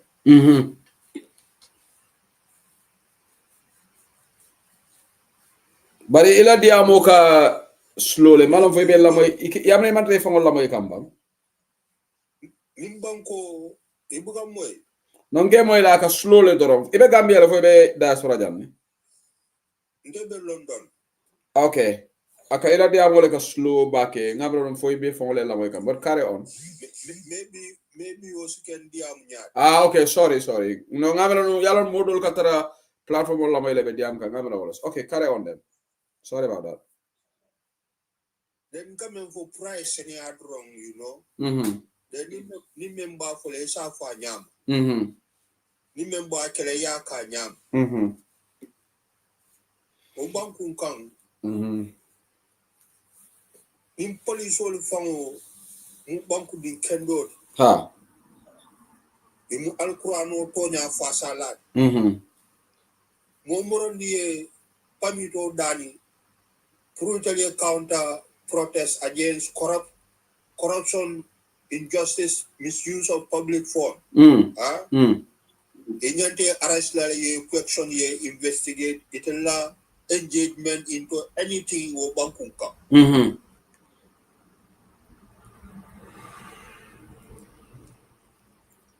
Sa ni banko dungol la nafulo be kasar la ye wuli yo nyininka alafta ka fitno ni hasidiya tilila because alma be ta konol Ibrahim sila da ko jahal war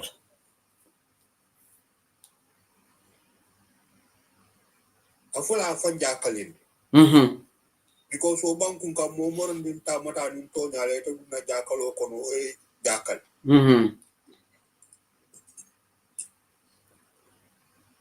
muna ne la tamol jurubo siandila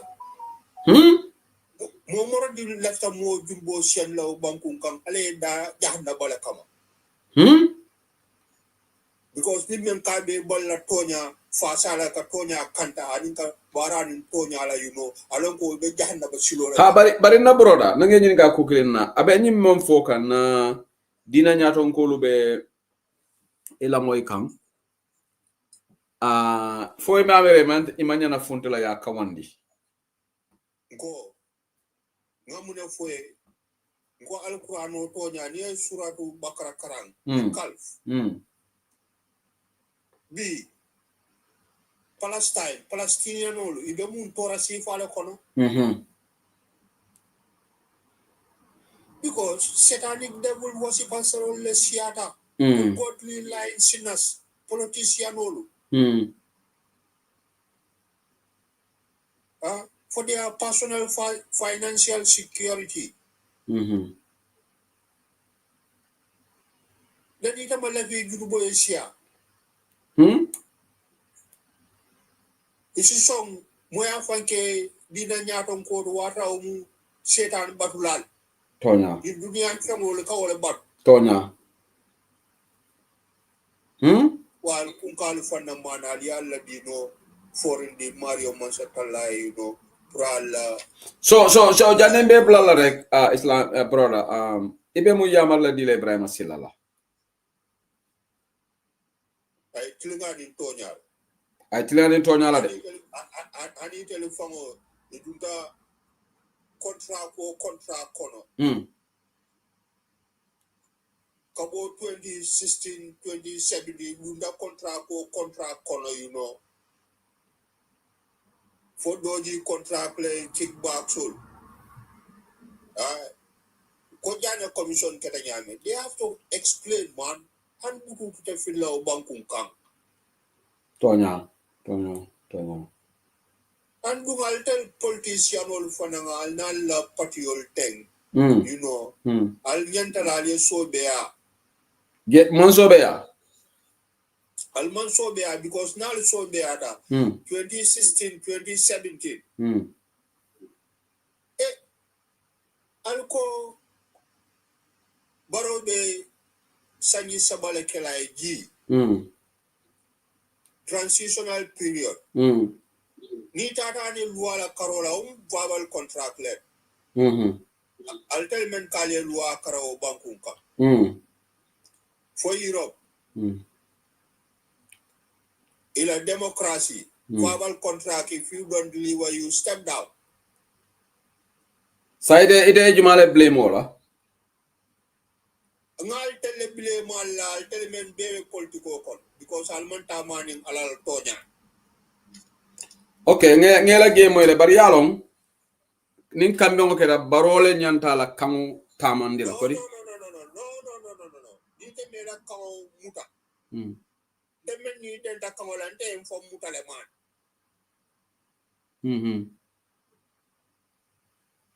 So ila opposition nyanta moleke lanu imameng. No mbarambe nyini kakan yalla meka jalla. Opposition nyanta moleke lanu imamenke. No. Al opposition leader solo. Be Gambia, you know. That they make a card for it missile mall. Tatam ko diamo from Manyan Sotola.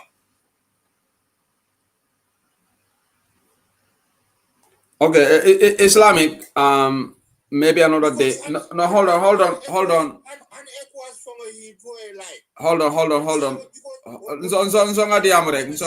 Nsonga diamre, please. Islamic, ni nada jam. I'm the moderator, please. Ningai dani proof for me to interject. Allow me to. Okay, thank you. Yala lafta memfole. Gambia is governed by the Constitution of the Republic of the Gambia. Okay? The Constitution says there is no term limit there. Yes, Baroya own verbal folekatida tatam, but the country is governed by the Constitution. No, hold on. Allow me to finish. There is a term limit. No, not in the current. It's because of term limit. No, but you are not listening to me. But Mr. Emparo, I don't want to be disrespectful. If I'm trying to talk, allow me to talk. Okay? No, but you can't come here, Ninko Nsonga Diamu. You want to disturb the program. I don't know Malamunela Missionoti, because Bantaba, let me tell you something. Bantaba is not like these other platforms where people will just go eat in your respect, like on your debt. That is not going to happen here. We don't allow that here. Okay? You're right, so the opinion of D. But when I ask you politely, Nsonga interject, allow me to interject. Okay? Otherwise, Menyola Sabala, say from on mute, no, I'm telling you mute. I give you all the time. There is somebody who is waiting. Modole dropped a signal for I give you all the time. You said you are not happy with the opposition. That's fine. But Gambia is governed by the Constitution of the Republic of the Gambia. Moto no. Gambia is not governed by verbal agreements. Seku 2016, 2017. Yeah. It's because of that constitution. You have killed.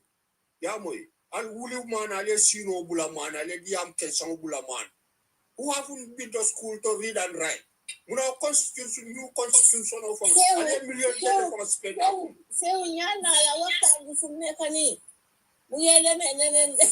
Harald, Hanga, you see, me, I always like to take my time. Islamic Republic, you are also a Gambian.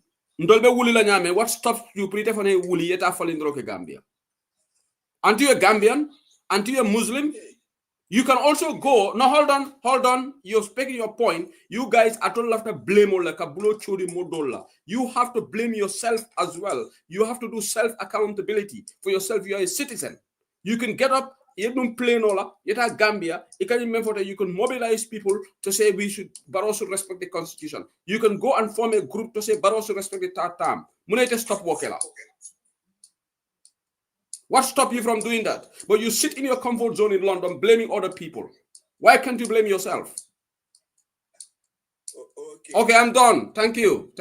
Bye-bye. Okay, guys, Fanjai, let's move on. I don't have time for this. This is typical Gambians. They like to blame people. You are a citizen. You sit in London. Go and form your own group and mobilize people to say no to Tatam. You're a Gambian. But why do you want to come and give us blame game or the opposition on the you guys are you going to school? But you are sitting in your comfort zone in London, pointing fingers at other people. Fanja, carry on. No, mune UDP opposition, Baro did not go for the third time. After the third time, and even the 3 years, mune 3 years, mune opposition, Baro continue. 3 years, ñoko dolewlo. That's what he's trying to say. But legi mune affaire tatambi mune ñun constitution bi nda ñun janguñu luma ko do wax mom Gambien la di mom tam mëna dem dugg plane dem fight right am. I know. Yeah? Okay. Momit mëna dem de sehu momit mëna dem. Mëna dem de doomi rew la. Li ma laajte mooy maa ngi dégg Zeynab di wax si affaire féeri bi. Waaye Adama Barrow fii la tëgga dinaam bi mu ne suñ parti leader mu doon wax si yëfi féeri bi moom ordre na ñetti féeri ñu ngi si yoon bi di ñëw. Waaw féeri yi ñu si yoon bi nag Fan Njaay. Xanaa féeri kañ laa agsi. Xam nga luñ ko programme dañ ko programme mu jegeñ élection bi. Oh, okay. Loolu mooy seen stratégie bi féeri bi dañ ko programme mu ñëw 2026. Okay. So that xam nga dañ bëgg a ne nax Gambian si so loolu mooy seen plan bi dañ ko buñ lifine féeri bi ñu ne 2026 mu ñëw 2026. Okay, li ma ñaan yàlla mooy féeri bi moom yan nañ ko ñun ñu inaugurate ko instead of ñoom comme Yaya Jammeh li ko dal. Amiin yaa rabbi. Loolu la yàlla féeri bi nag su ñëwut rek suma broda dinañ ko daaxa. Sew gisa sa broda li ko dal dafa metti de sa broda lim lekk dafa bari. Understand waaye xam nga man toujours lan la ma dee wax mu ne moom su nguur gi change mu ne suñ ko def accountability kenn du gis benn butut bu moo lekk si nguur gi. Yeah, because xam nga ñoom fu nekk ni ñoom duñ mel ni xam nga nguuru Jawara nguuru Yaya Jammeh ñu daan denc si banque bi te ñoom lifin la ñoo am ay pax la ñoo gas leen kër yi di fa def xaalis yooyu la ñoo def loolu moo tax ñuy wax loolu noonu seewu ñii luñ yàq yeah Ibrahima mbali ñala ko mo jile rek ngene ya because ngi tala no last time la network ko mambede ya mbato mbet la to nas ni singalo mambede ya o Fanjay balal ko mom mu ñew rek mom wa Ibrahima ta mburo sanayen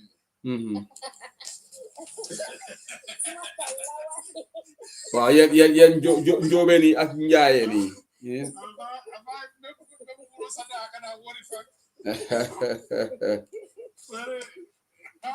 Yala sebo. Once in Ibrahim Yola Parliament, frankly, the Kijo Fara. Yala, they use UDP as a boogeyman the last 3 years of Nawaka. Because your UDP more be separately. Because that's like your Keleko MPP against UDP. Yala niaje gara la kwa Kijo Fara more than anything else. Yala the UDP is not in control of those things. If we UDP and more, if we UDP the more like protect. So like that means Ibrahima biyo kanyila namara baro yamere Ibrahima silla men sabo ke kila network ko mutabam.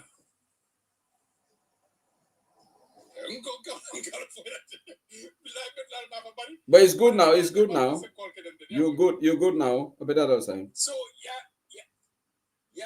you na problem with tata nasa. Ya mira ko ye menki no UDP la kakamo be chika kala UDP ka because ye bankola problem be chika le. Ni ko ko ndi isaf ko UDP. Ni ko ndi isaf ko UDP. So ni silo UDP is not leading all this protests.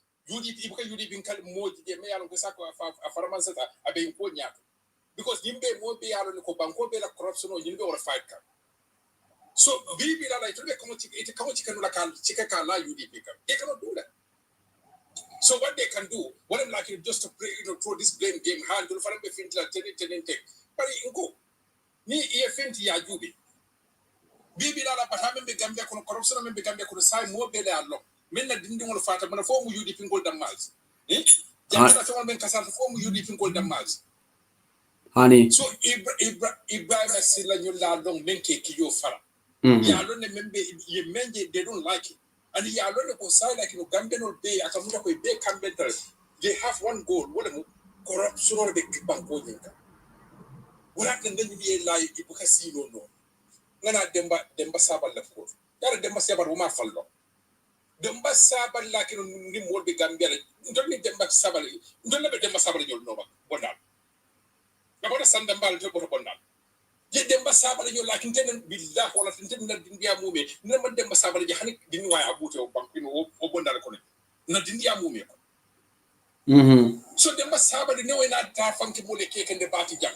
Bi no ikalu ne ko wala ti ne ikalu ne ko man sa sembo watal wala na Gambia no se bu ikoy kay palaso so ye fama fanilla longa kunna nata mo kendo la abonda kunna palaso ka hada madi men chen ko Gambia no ne ma bo lolu digala palaso ka no la ko Gambia no palaso ka Gambia no chen Gambia la ko tia is unbelievable wala ne ko he karbu mo kendo ti hantu ya lo tende ni Gambia ne amoy palaso don kana la ko kendo ha fo wala mange fengala Dr. Samate Ngo Dr. Samate hani fenke fango bra tondi fango Dawda Jallo ha yaye kabe Dawda Jallo appoint like the Gambia no bebe wula mali joba te jolbe Dawda Jallo is a good guy, is a good person ngo ko baral man Gambia no long ni Gambia no man palaso soto, that's the time they are humble. Ni Gambia no palaso soto, that's the time you see their real color. Ya lo nga ye jamit lem janen ko mo de ko ban kasa masini la do to kana mo fa na ni tiara si ma ni tan to la ko Gambia no le fa daji ko mu jawya men bije ko Gambia no le fa jawyata ni ma ke mo do tide sai Gambia no fa nyata admit that we are bad because many things kere jawrata mo la you can't understand me akere ya jamit ta mo sa understand no but over na yena the same routine my friend like what I'm going to from Gambia no let so like you problem nga betika nga look this is Gambian attitude we talk ndale kadia no fe ka fuko be Gambia no better but hani Gambia no man better because ni Gambia no better no membe ka ken na banko ka tembi but I mean be larin be kan tembi wallahi billahi zallahi ntolta silan nta no backbite ya even meta for la platform to jamisa job Gambia no ka même fon dala ani men ka tan kono mankili wala ka men habit ni aje nim benda la to fona mbuka things don't last long wala ka tin because in ka même fon yoy like fenko to like santo tenti wo beti woten son do moto maybe la ni den te se hudi model go den ta jang nga ko plan just guess what dole be bolan to ko to ata ko bala ay na fo mo dole ha ko se ko julbe fallo imagine be ka nyinni nef but what like you eating ngani kono you all of you guys have one common goal par Gambia non tol nyanta nyinga lon ko min ñunu fe mante kande ke jafaro ya lon ye masibo menke ya lon ko membe laari ñaato itole balafa men sur ya jamela moli molto balafa sotle wala na ñunu ibira minister yalla they are not happy kada je ñen ñi la ibarka suto ñu baka suto sino because ya lon membe ñaato they know it so wala ne baka suto sino wala na they just want to do everything in their power for the next election or sunya because we know ka sunya na so there's two things many are ko niya so wala kan election ka sunya point blank multi kunology wala ti nante ngai ba mi jobe that the coalition is important ya lo ne mo jama denta pour ka sunya aka kolya ba ni to damani UDP dem ina fara ko ha ni UDP ko le bula ñor how but Mr. Job this coalition thing how is it going to work ali yalla mbel na nte de ni mo ida mali ya lo ño fe ko mbebe Gambia la ko ida mali lo ño fe ko momanta ni UDP ko momanta inula kino ensafal ko momanta pagi ko mbebe gakudo Gambia cha wallahi nyanda coalition okay but esala interview la moy for the people by the people yalo esala takasela UDP because I kuma kile foko ate madanga ni mari drop bang ngo ananga gininga for TikTok ikamolu selendile makalam taba. Do they do that? Do this? Ikamol said, "Because kamol jamaje je kasele bukalong." Yalong esa ngala ya dola la linko kinyana. Because dem alon ko fatata coffee time. Atata for the people by the people. So ngala interview la me bere coach ya nyininga ko ito atete sonna bampula mo koma. Me alon ko wo hani wonata abe the same thing nekela as the system there. Who is that comment directed at? Say who never makilum for it. Yeah. Yeah. Yeah, when somebody is trying to play power play them.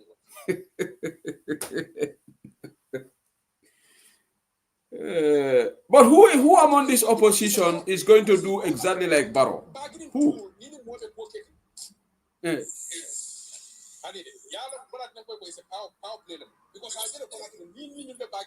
I'm not that strong. So what can I do to pull that power? Well, I'm like bring up balance follow. Through I can have a bigger share of the palazzo. But yalo ila bargaining power. You should do a measure of your bargaining power. What is the measure of your bargaining power for you to put preconditions? I can understand if Mama Kande is putting preconditions because he has been tested, he has proven, he has demonstrated that he can win certain elections. But you who is yet to be tested in terms of winning, I'm not saying, but you see, there's one thing here. You are yet to be tested in terms of winning a single election in that country. Why would you give preconditions? What is the rationale in you doing preconditions?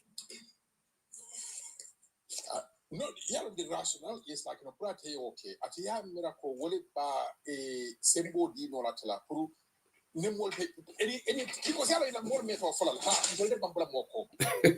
Men yalo ngoy bedu o gospel ko la men tinyaro kete damet. Yeah. All those it's recommend there for nothing. Can they say one thing like they are to do people tinyaro kete? They cannot even say. But they just keep on repeating the same thing. So near Korosi like what be bodana ezal for na Carola because they sit down and you're planning long time ago. Cool. This is going to be their strategy. Like they can put it us. Yalo janingara fanja yare. Idiam da jane for yalo ndeka nyunu nge for baga wala nankela positional daji. Yalo follow what make money for winnable candidate. Bring out daji jansa ya stop le. You go use. You don't hear them use this winnable candidate now because no dibong jane. None of them, if we are not winnable, they are more of it. Winnability for one studio to left on to study and tolerate. So saying they are coming up with this idea, we don't want somebody who is going to do exactly like Barrow. That is very condescending and it's very disrespectful. You understand? Because new opposition are gonna be Doi. If Doi is selected, they will not do like Barrow. If UDP is selected, they will not do like Barrow. You understand? I think you see, if you are going into a negotiation with your colleagues, your comments should be respectful, but you cannot make disrespectful utterances ahead of talks. Yalong Gamiron Gasile, Molbe Tinyarola, we want to let it slide. Some of these people, the comments that they say, the UDP leadership like that, they would have come under barrage of criticism. You understand? Applied drop. So what I have zero tolerance for some of these things. Okay. Okay. So this is the thing, but we will cross the bridge when we reach there. Somebody sent me the sound bite of the interview today. I watched it. I was just laughing because ngalo nego what the amobe mu UDP la tati. You understand? Because UDP le ma they are more kono. They are not certainly talking about PDIS. You know.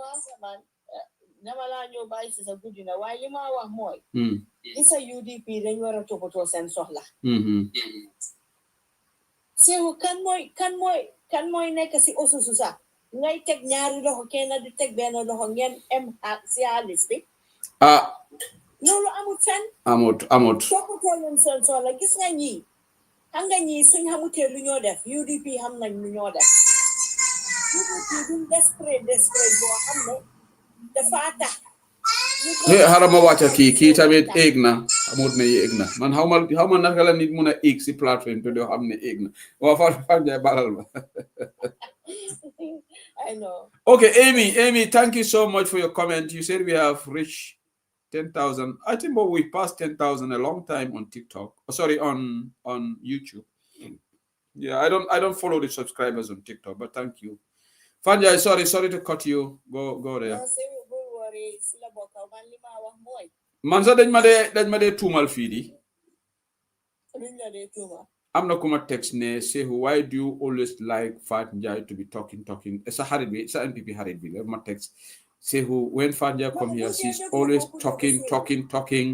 You don't give chance to other people. You have to be fair, say why mom said they calling? Mom that never want to call in.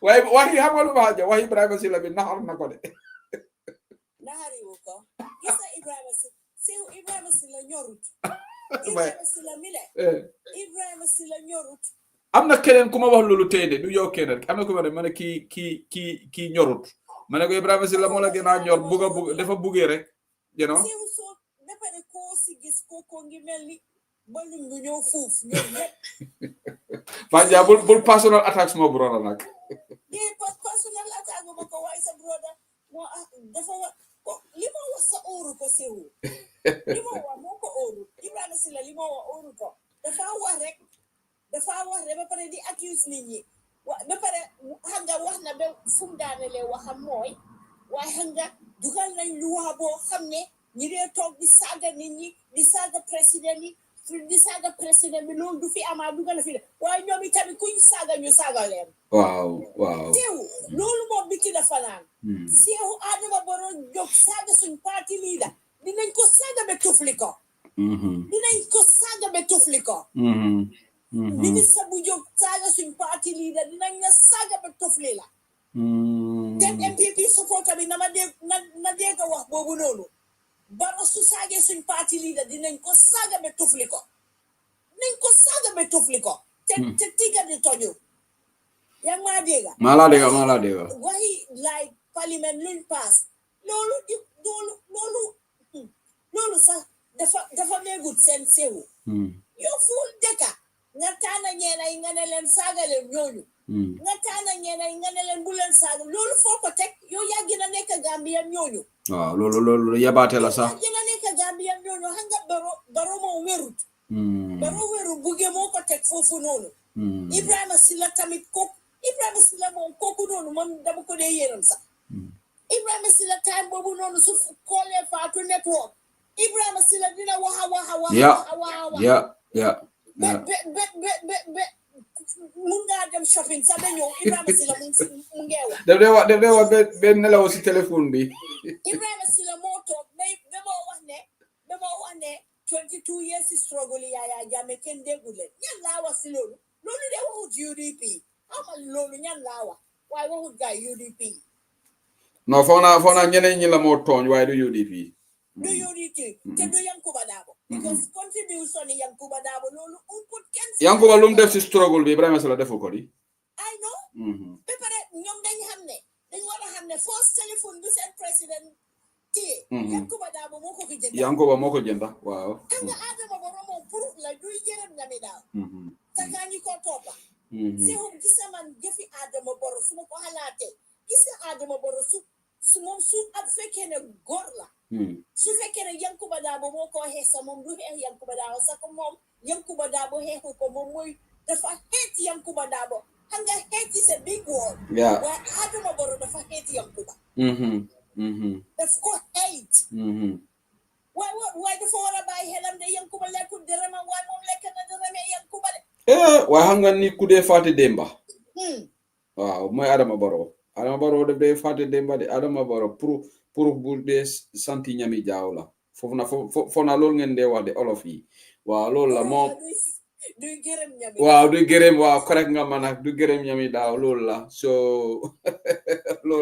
so Adama Barrow de moom waaye suma broda de man xam nga kañ laa gisanta moom ko tay mu ma bàyyi xam nga ne su def yëfi bonam yi de soo ko koolee sax du jël sa téléphone you know.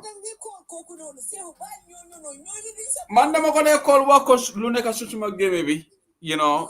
bu ko dee call. bu ko dee call xam naa xaaru fii lay daanele xam naa Ibrahima Sila. musu ko yow yi la géej a gis loolu moo tax mu bugg a oote protect su ko defee mu gisante musu ko yow yi.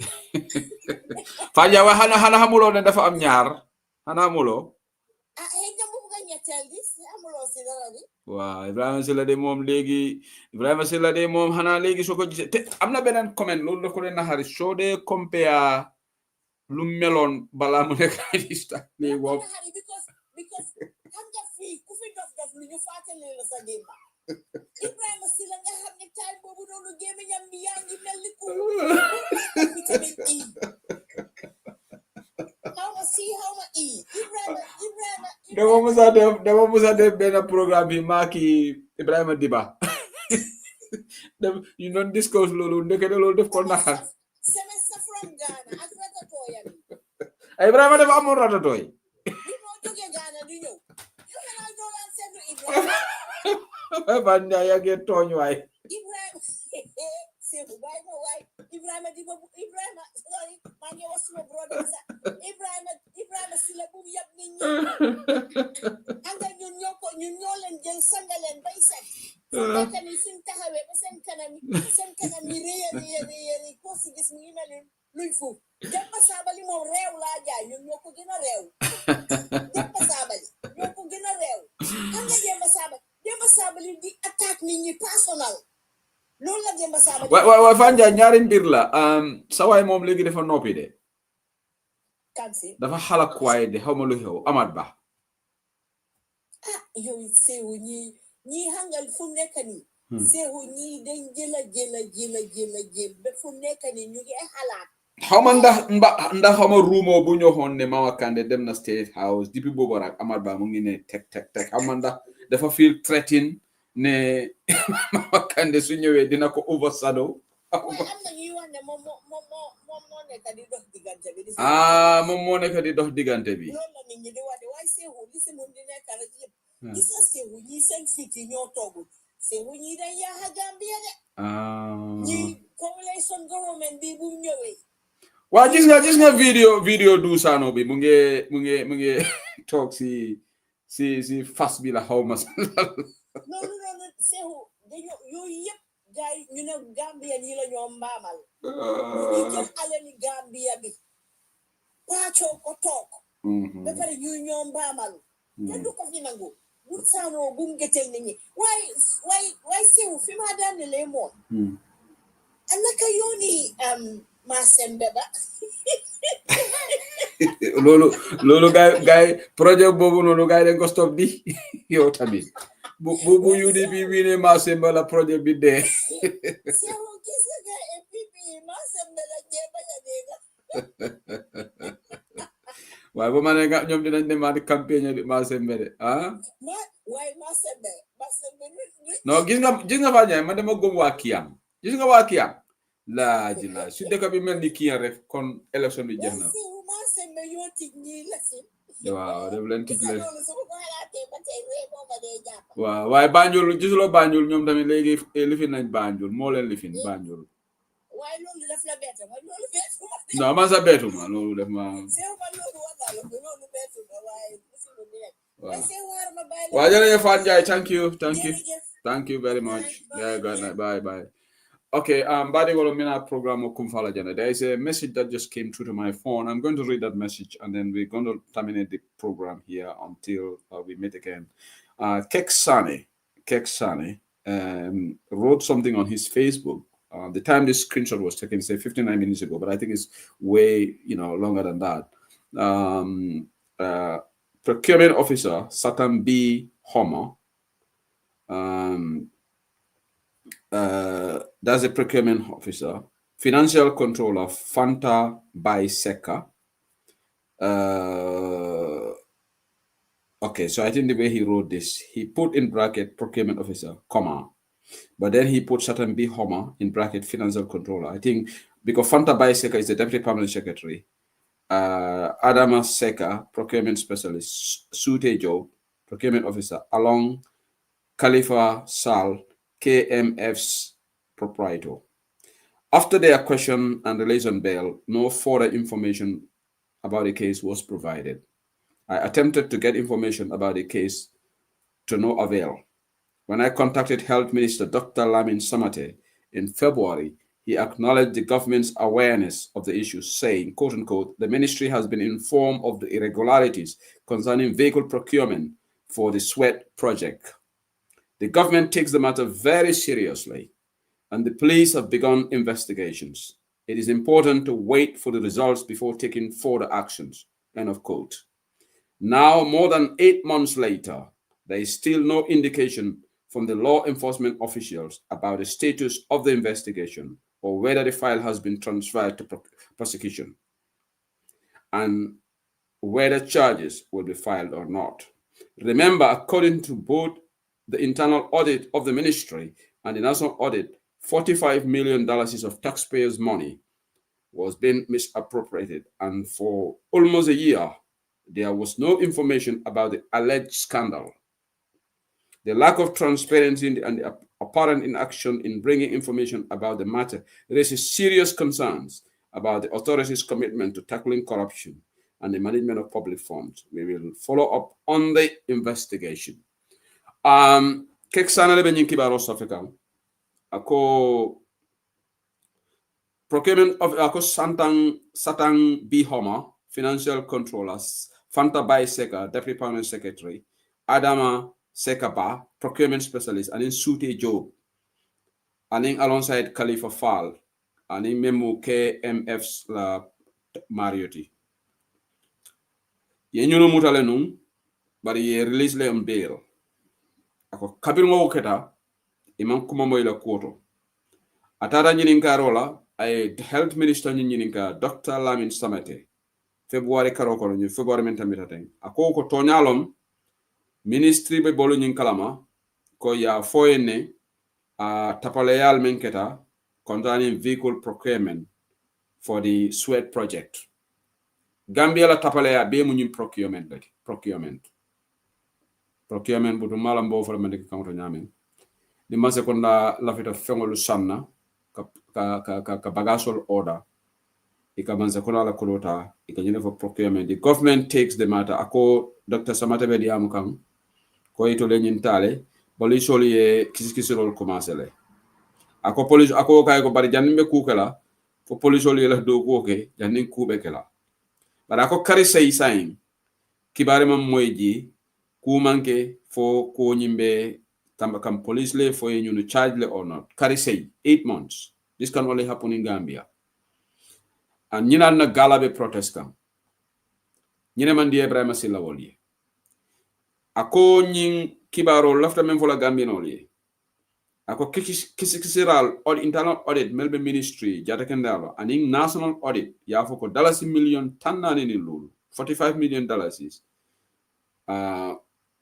banko dingol la kodo iko allegedly yawole njud njaj yawole labaj $1 million tanani lulu wala be nyin scandal kono me alon ko reportedly Satang B. Homer, financial controller, Fanta Bai Seka, deputy permanent secretary, Adama Seka Bah, procurement specialist, Sute Job, procurement officer, and in Khalifa Fall, ñinu moli ñulle to for allegedly iko ñulle dunta ñing juj njaaj kono atol me yalo ngalbe Gambia ñunu mal badi ngoti alalo ngal badi ngolbe kisikisiro kono ñunu me yalo ko they are public officials, they allegedly involved in this $45 million scandal at the Ministry of Health.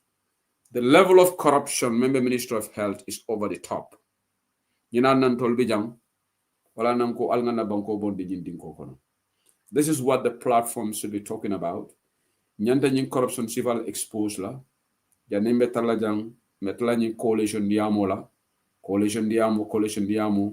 we should expose this corruption na fo mole mekeri bari ngam yanolu kare sey fe manka ko bari $1 million tanani lulu akam tale ko $1 million tan saying $1 million woro in tan say $68 million is mansa konda yo cheko leta e ko e cancel according to FPAC report. $68 million is chekol ni ka cancel tele ni fe mo cancel wolom kodo ni manyana bola bari ko kodo botale wo kata no nyaadi fo jinol le kodo bondi o fana mo dala si million tan seyle tan woro ni say 68 million 1.6 million wala fana don da system o kono akoni ima kalamulo this is billion wala nani molbe diaspora jang. And again, I'm going to reiterate, corruption will be corruption already. But people will not focus on the bigger level of corruption at the national government, but they want to talk about KMC, they want to talk about Banjul. Banjul, you're talking of 23 million. Yes, corruption alone, it should be discussed. But if you ignore those, the bigger ones, you don't talk about them, then you are being dishonest. Yes. If you want to talk about Banjul corruption, you should talk about this bigger level corruption at the ministry. $45 million is at the Ministry of Health. You should talk about the $68 million is Chekolmen Consultant. But if you don't talk about that in your program, you want to focus on only Banjul in the name of, yes, we want to focus on UDP, you are being dishonest. You should do it in tandem. You should do it in tandem, and then you will be taken seriously. Highlight all the corruption in the country, and then you will be taken seriously. But if you are lopsided, you're one-sided, you're focusing on the local government, and you tend to give just a passing comment, then you have an agenda. Thank you so much. 102K likes tonight's show. More Willie Kemening from Wole Bantabala News TikTok Live. Thank you so much to the extreme fans of Unicorn and Bantaba. 100,000 K likes. Not many platforms hit that during the political discussion. Allah Barakabaki. Thank you so much. And thanks to all the loyal fans. This is a malpractice me alongo abekekam at the Ministry of Health. The Ministry of Health is one of the most corrupt institutions in that country, under the watchful eye of Dr. Lamin Samade. It's very sad. They also have got allegedly millions of dollars in corruption scandal from the COVID-19 funds. National Disaster Management Agency, $100 million is labbage. But inshallah, Nalma Kisi. Probably the next government will do it. Even where the next government fails, Allah subhanahu wa ta'ala will hold you guys to account. One more final hurdle. But the uniform for you look at Allah Kiti Rola for Mankea. Temala Molka Hani Tabla. And no, it's very sad. Menument to Folajam Musol be Cornale. Musujal be Jefang. Satan bi homa mu musoleti fanta bayi seka mu musoleti adama seka mu musoleti sute jo mu sute ka kewoti le fanande sute memo mu kewoleti musu saba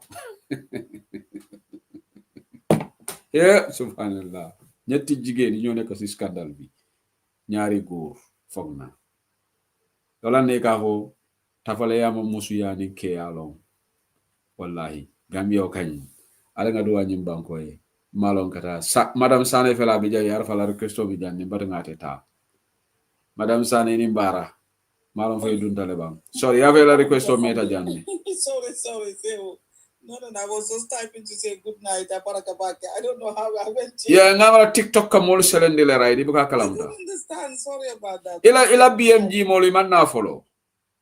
Well, today we were hoping to see bomb seller for this Ibrahim Silla case. So Malo for guy online. Tugoro sile ba fole alkanana. Tugoro sile ba fole alkanana. Ando ni ba fole ite tugoro si jala jere ate dunaji. No, be okay.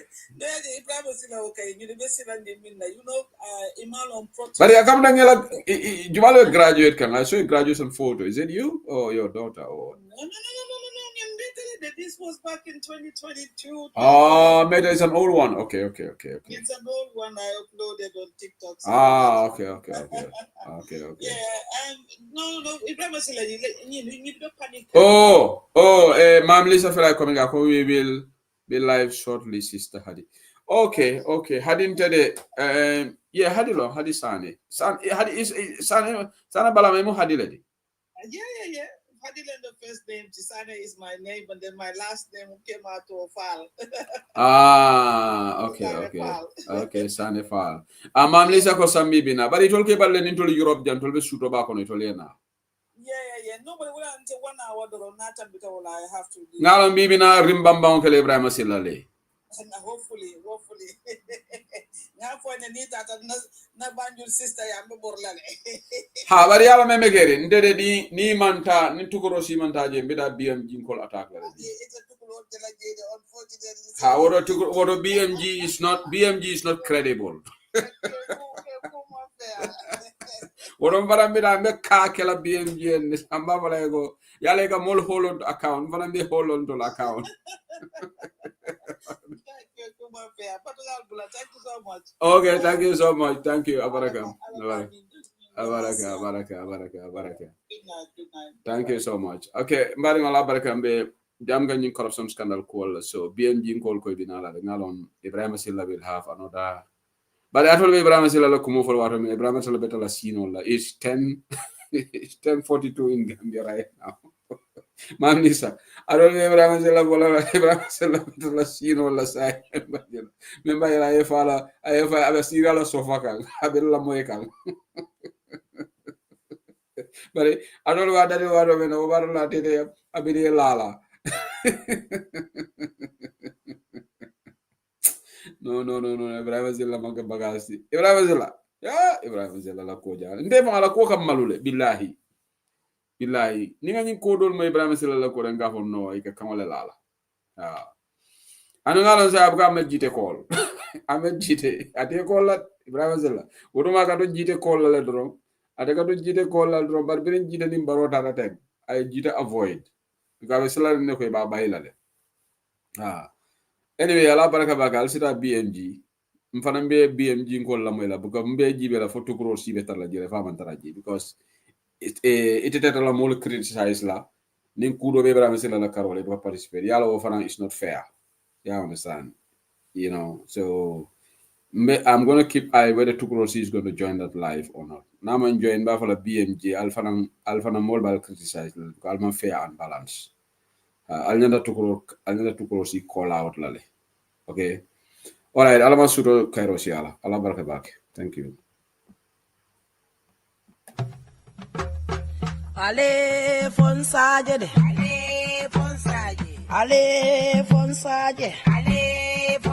Muna dabo sanka baluo. Mbe useni dabo julalema. Juloka manga maje.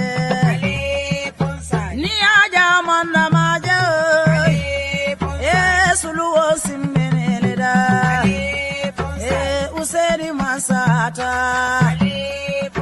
Alale amansandi. Mbaro da bodima. Mbaro da bodima. Numukunda da bodima. Alale bate jola. Mansole bate jola. Aye Gambia bondi bata kono. Imaje modu bele se wota. Alabe nyinkela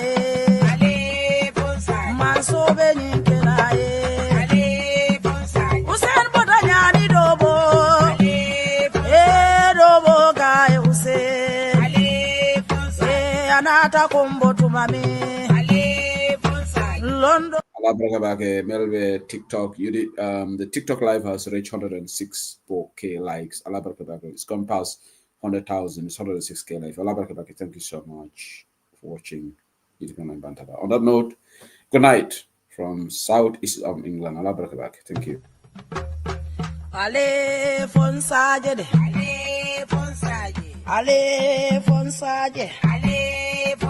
Muna dabo sanka baluo. Mbe useni dabo julalema. Juloka manga maje. Ni aja manga maje. Suluo simmeneleda. Useni masata. Alale amansandi. Mbaro da bodima. Mbaro da bodima. Numukunda da bodima. Alale bate jola. Mansole bate jola. ta kono imaje modu bele se wota ala be nyinkira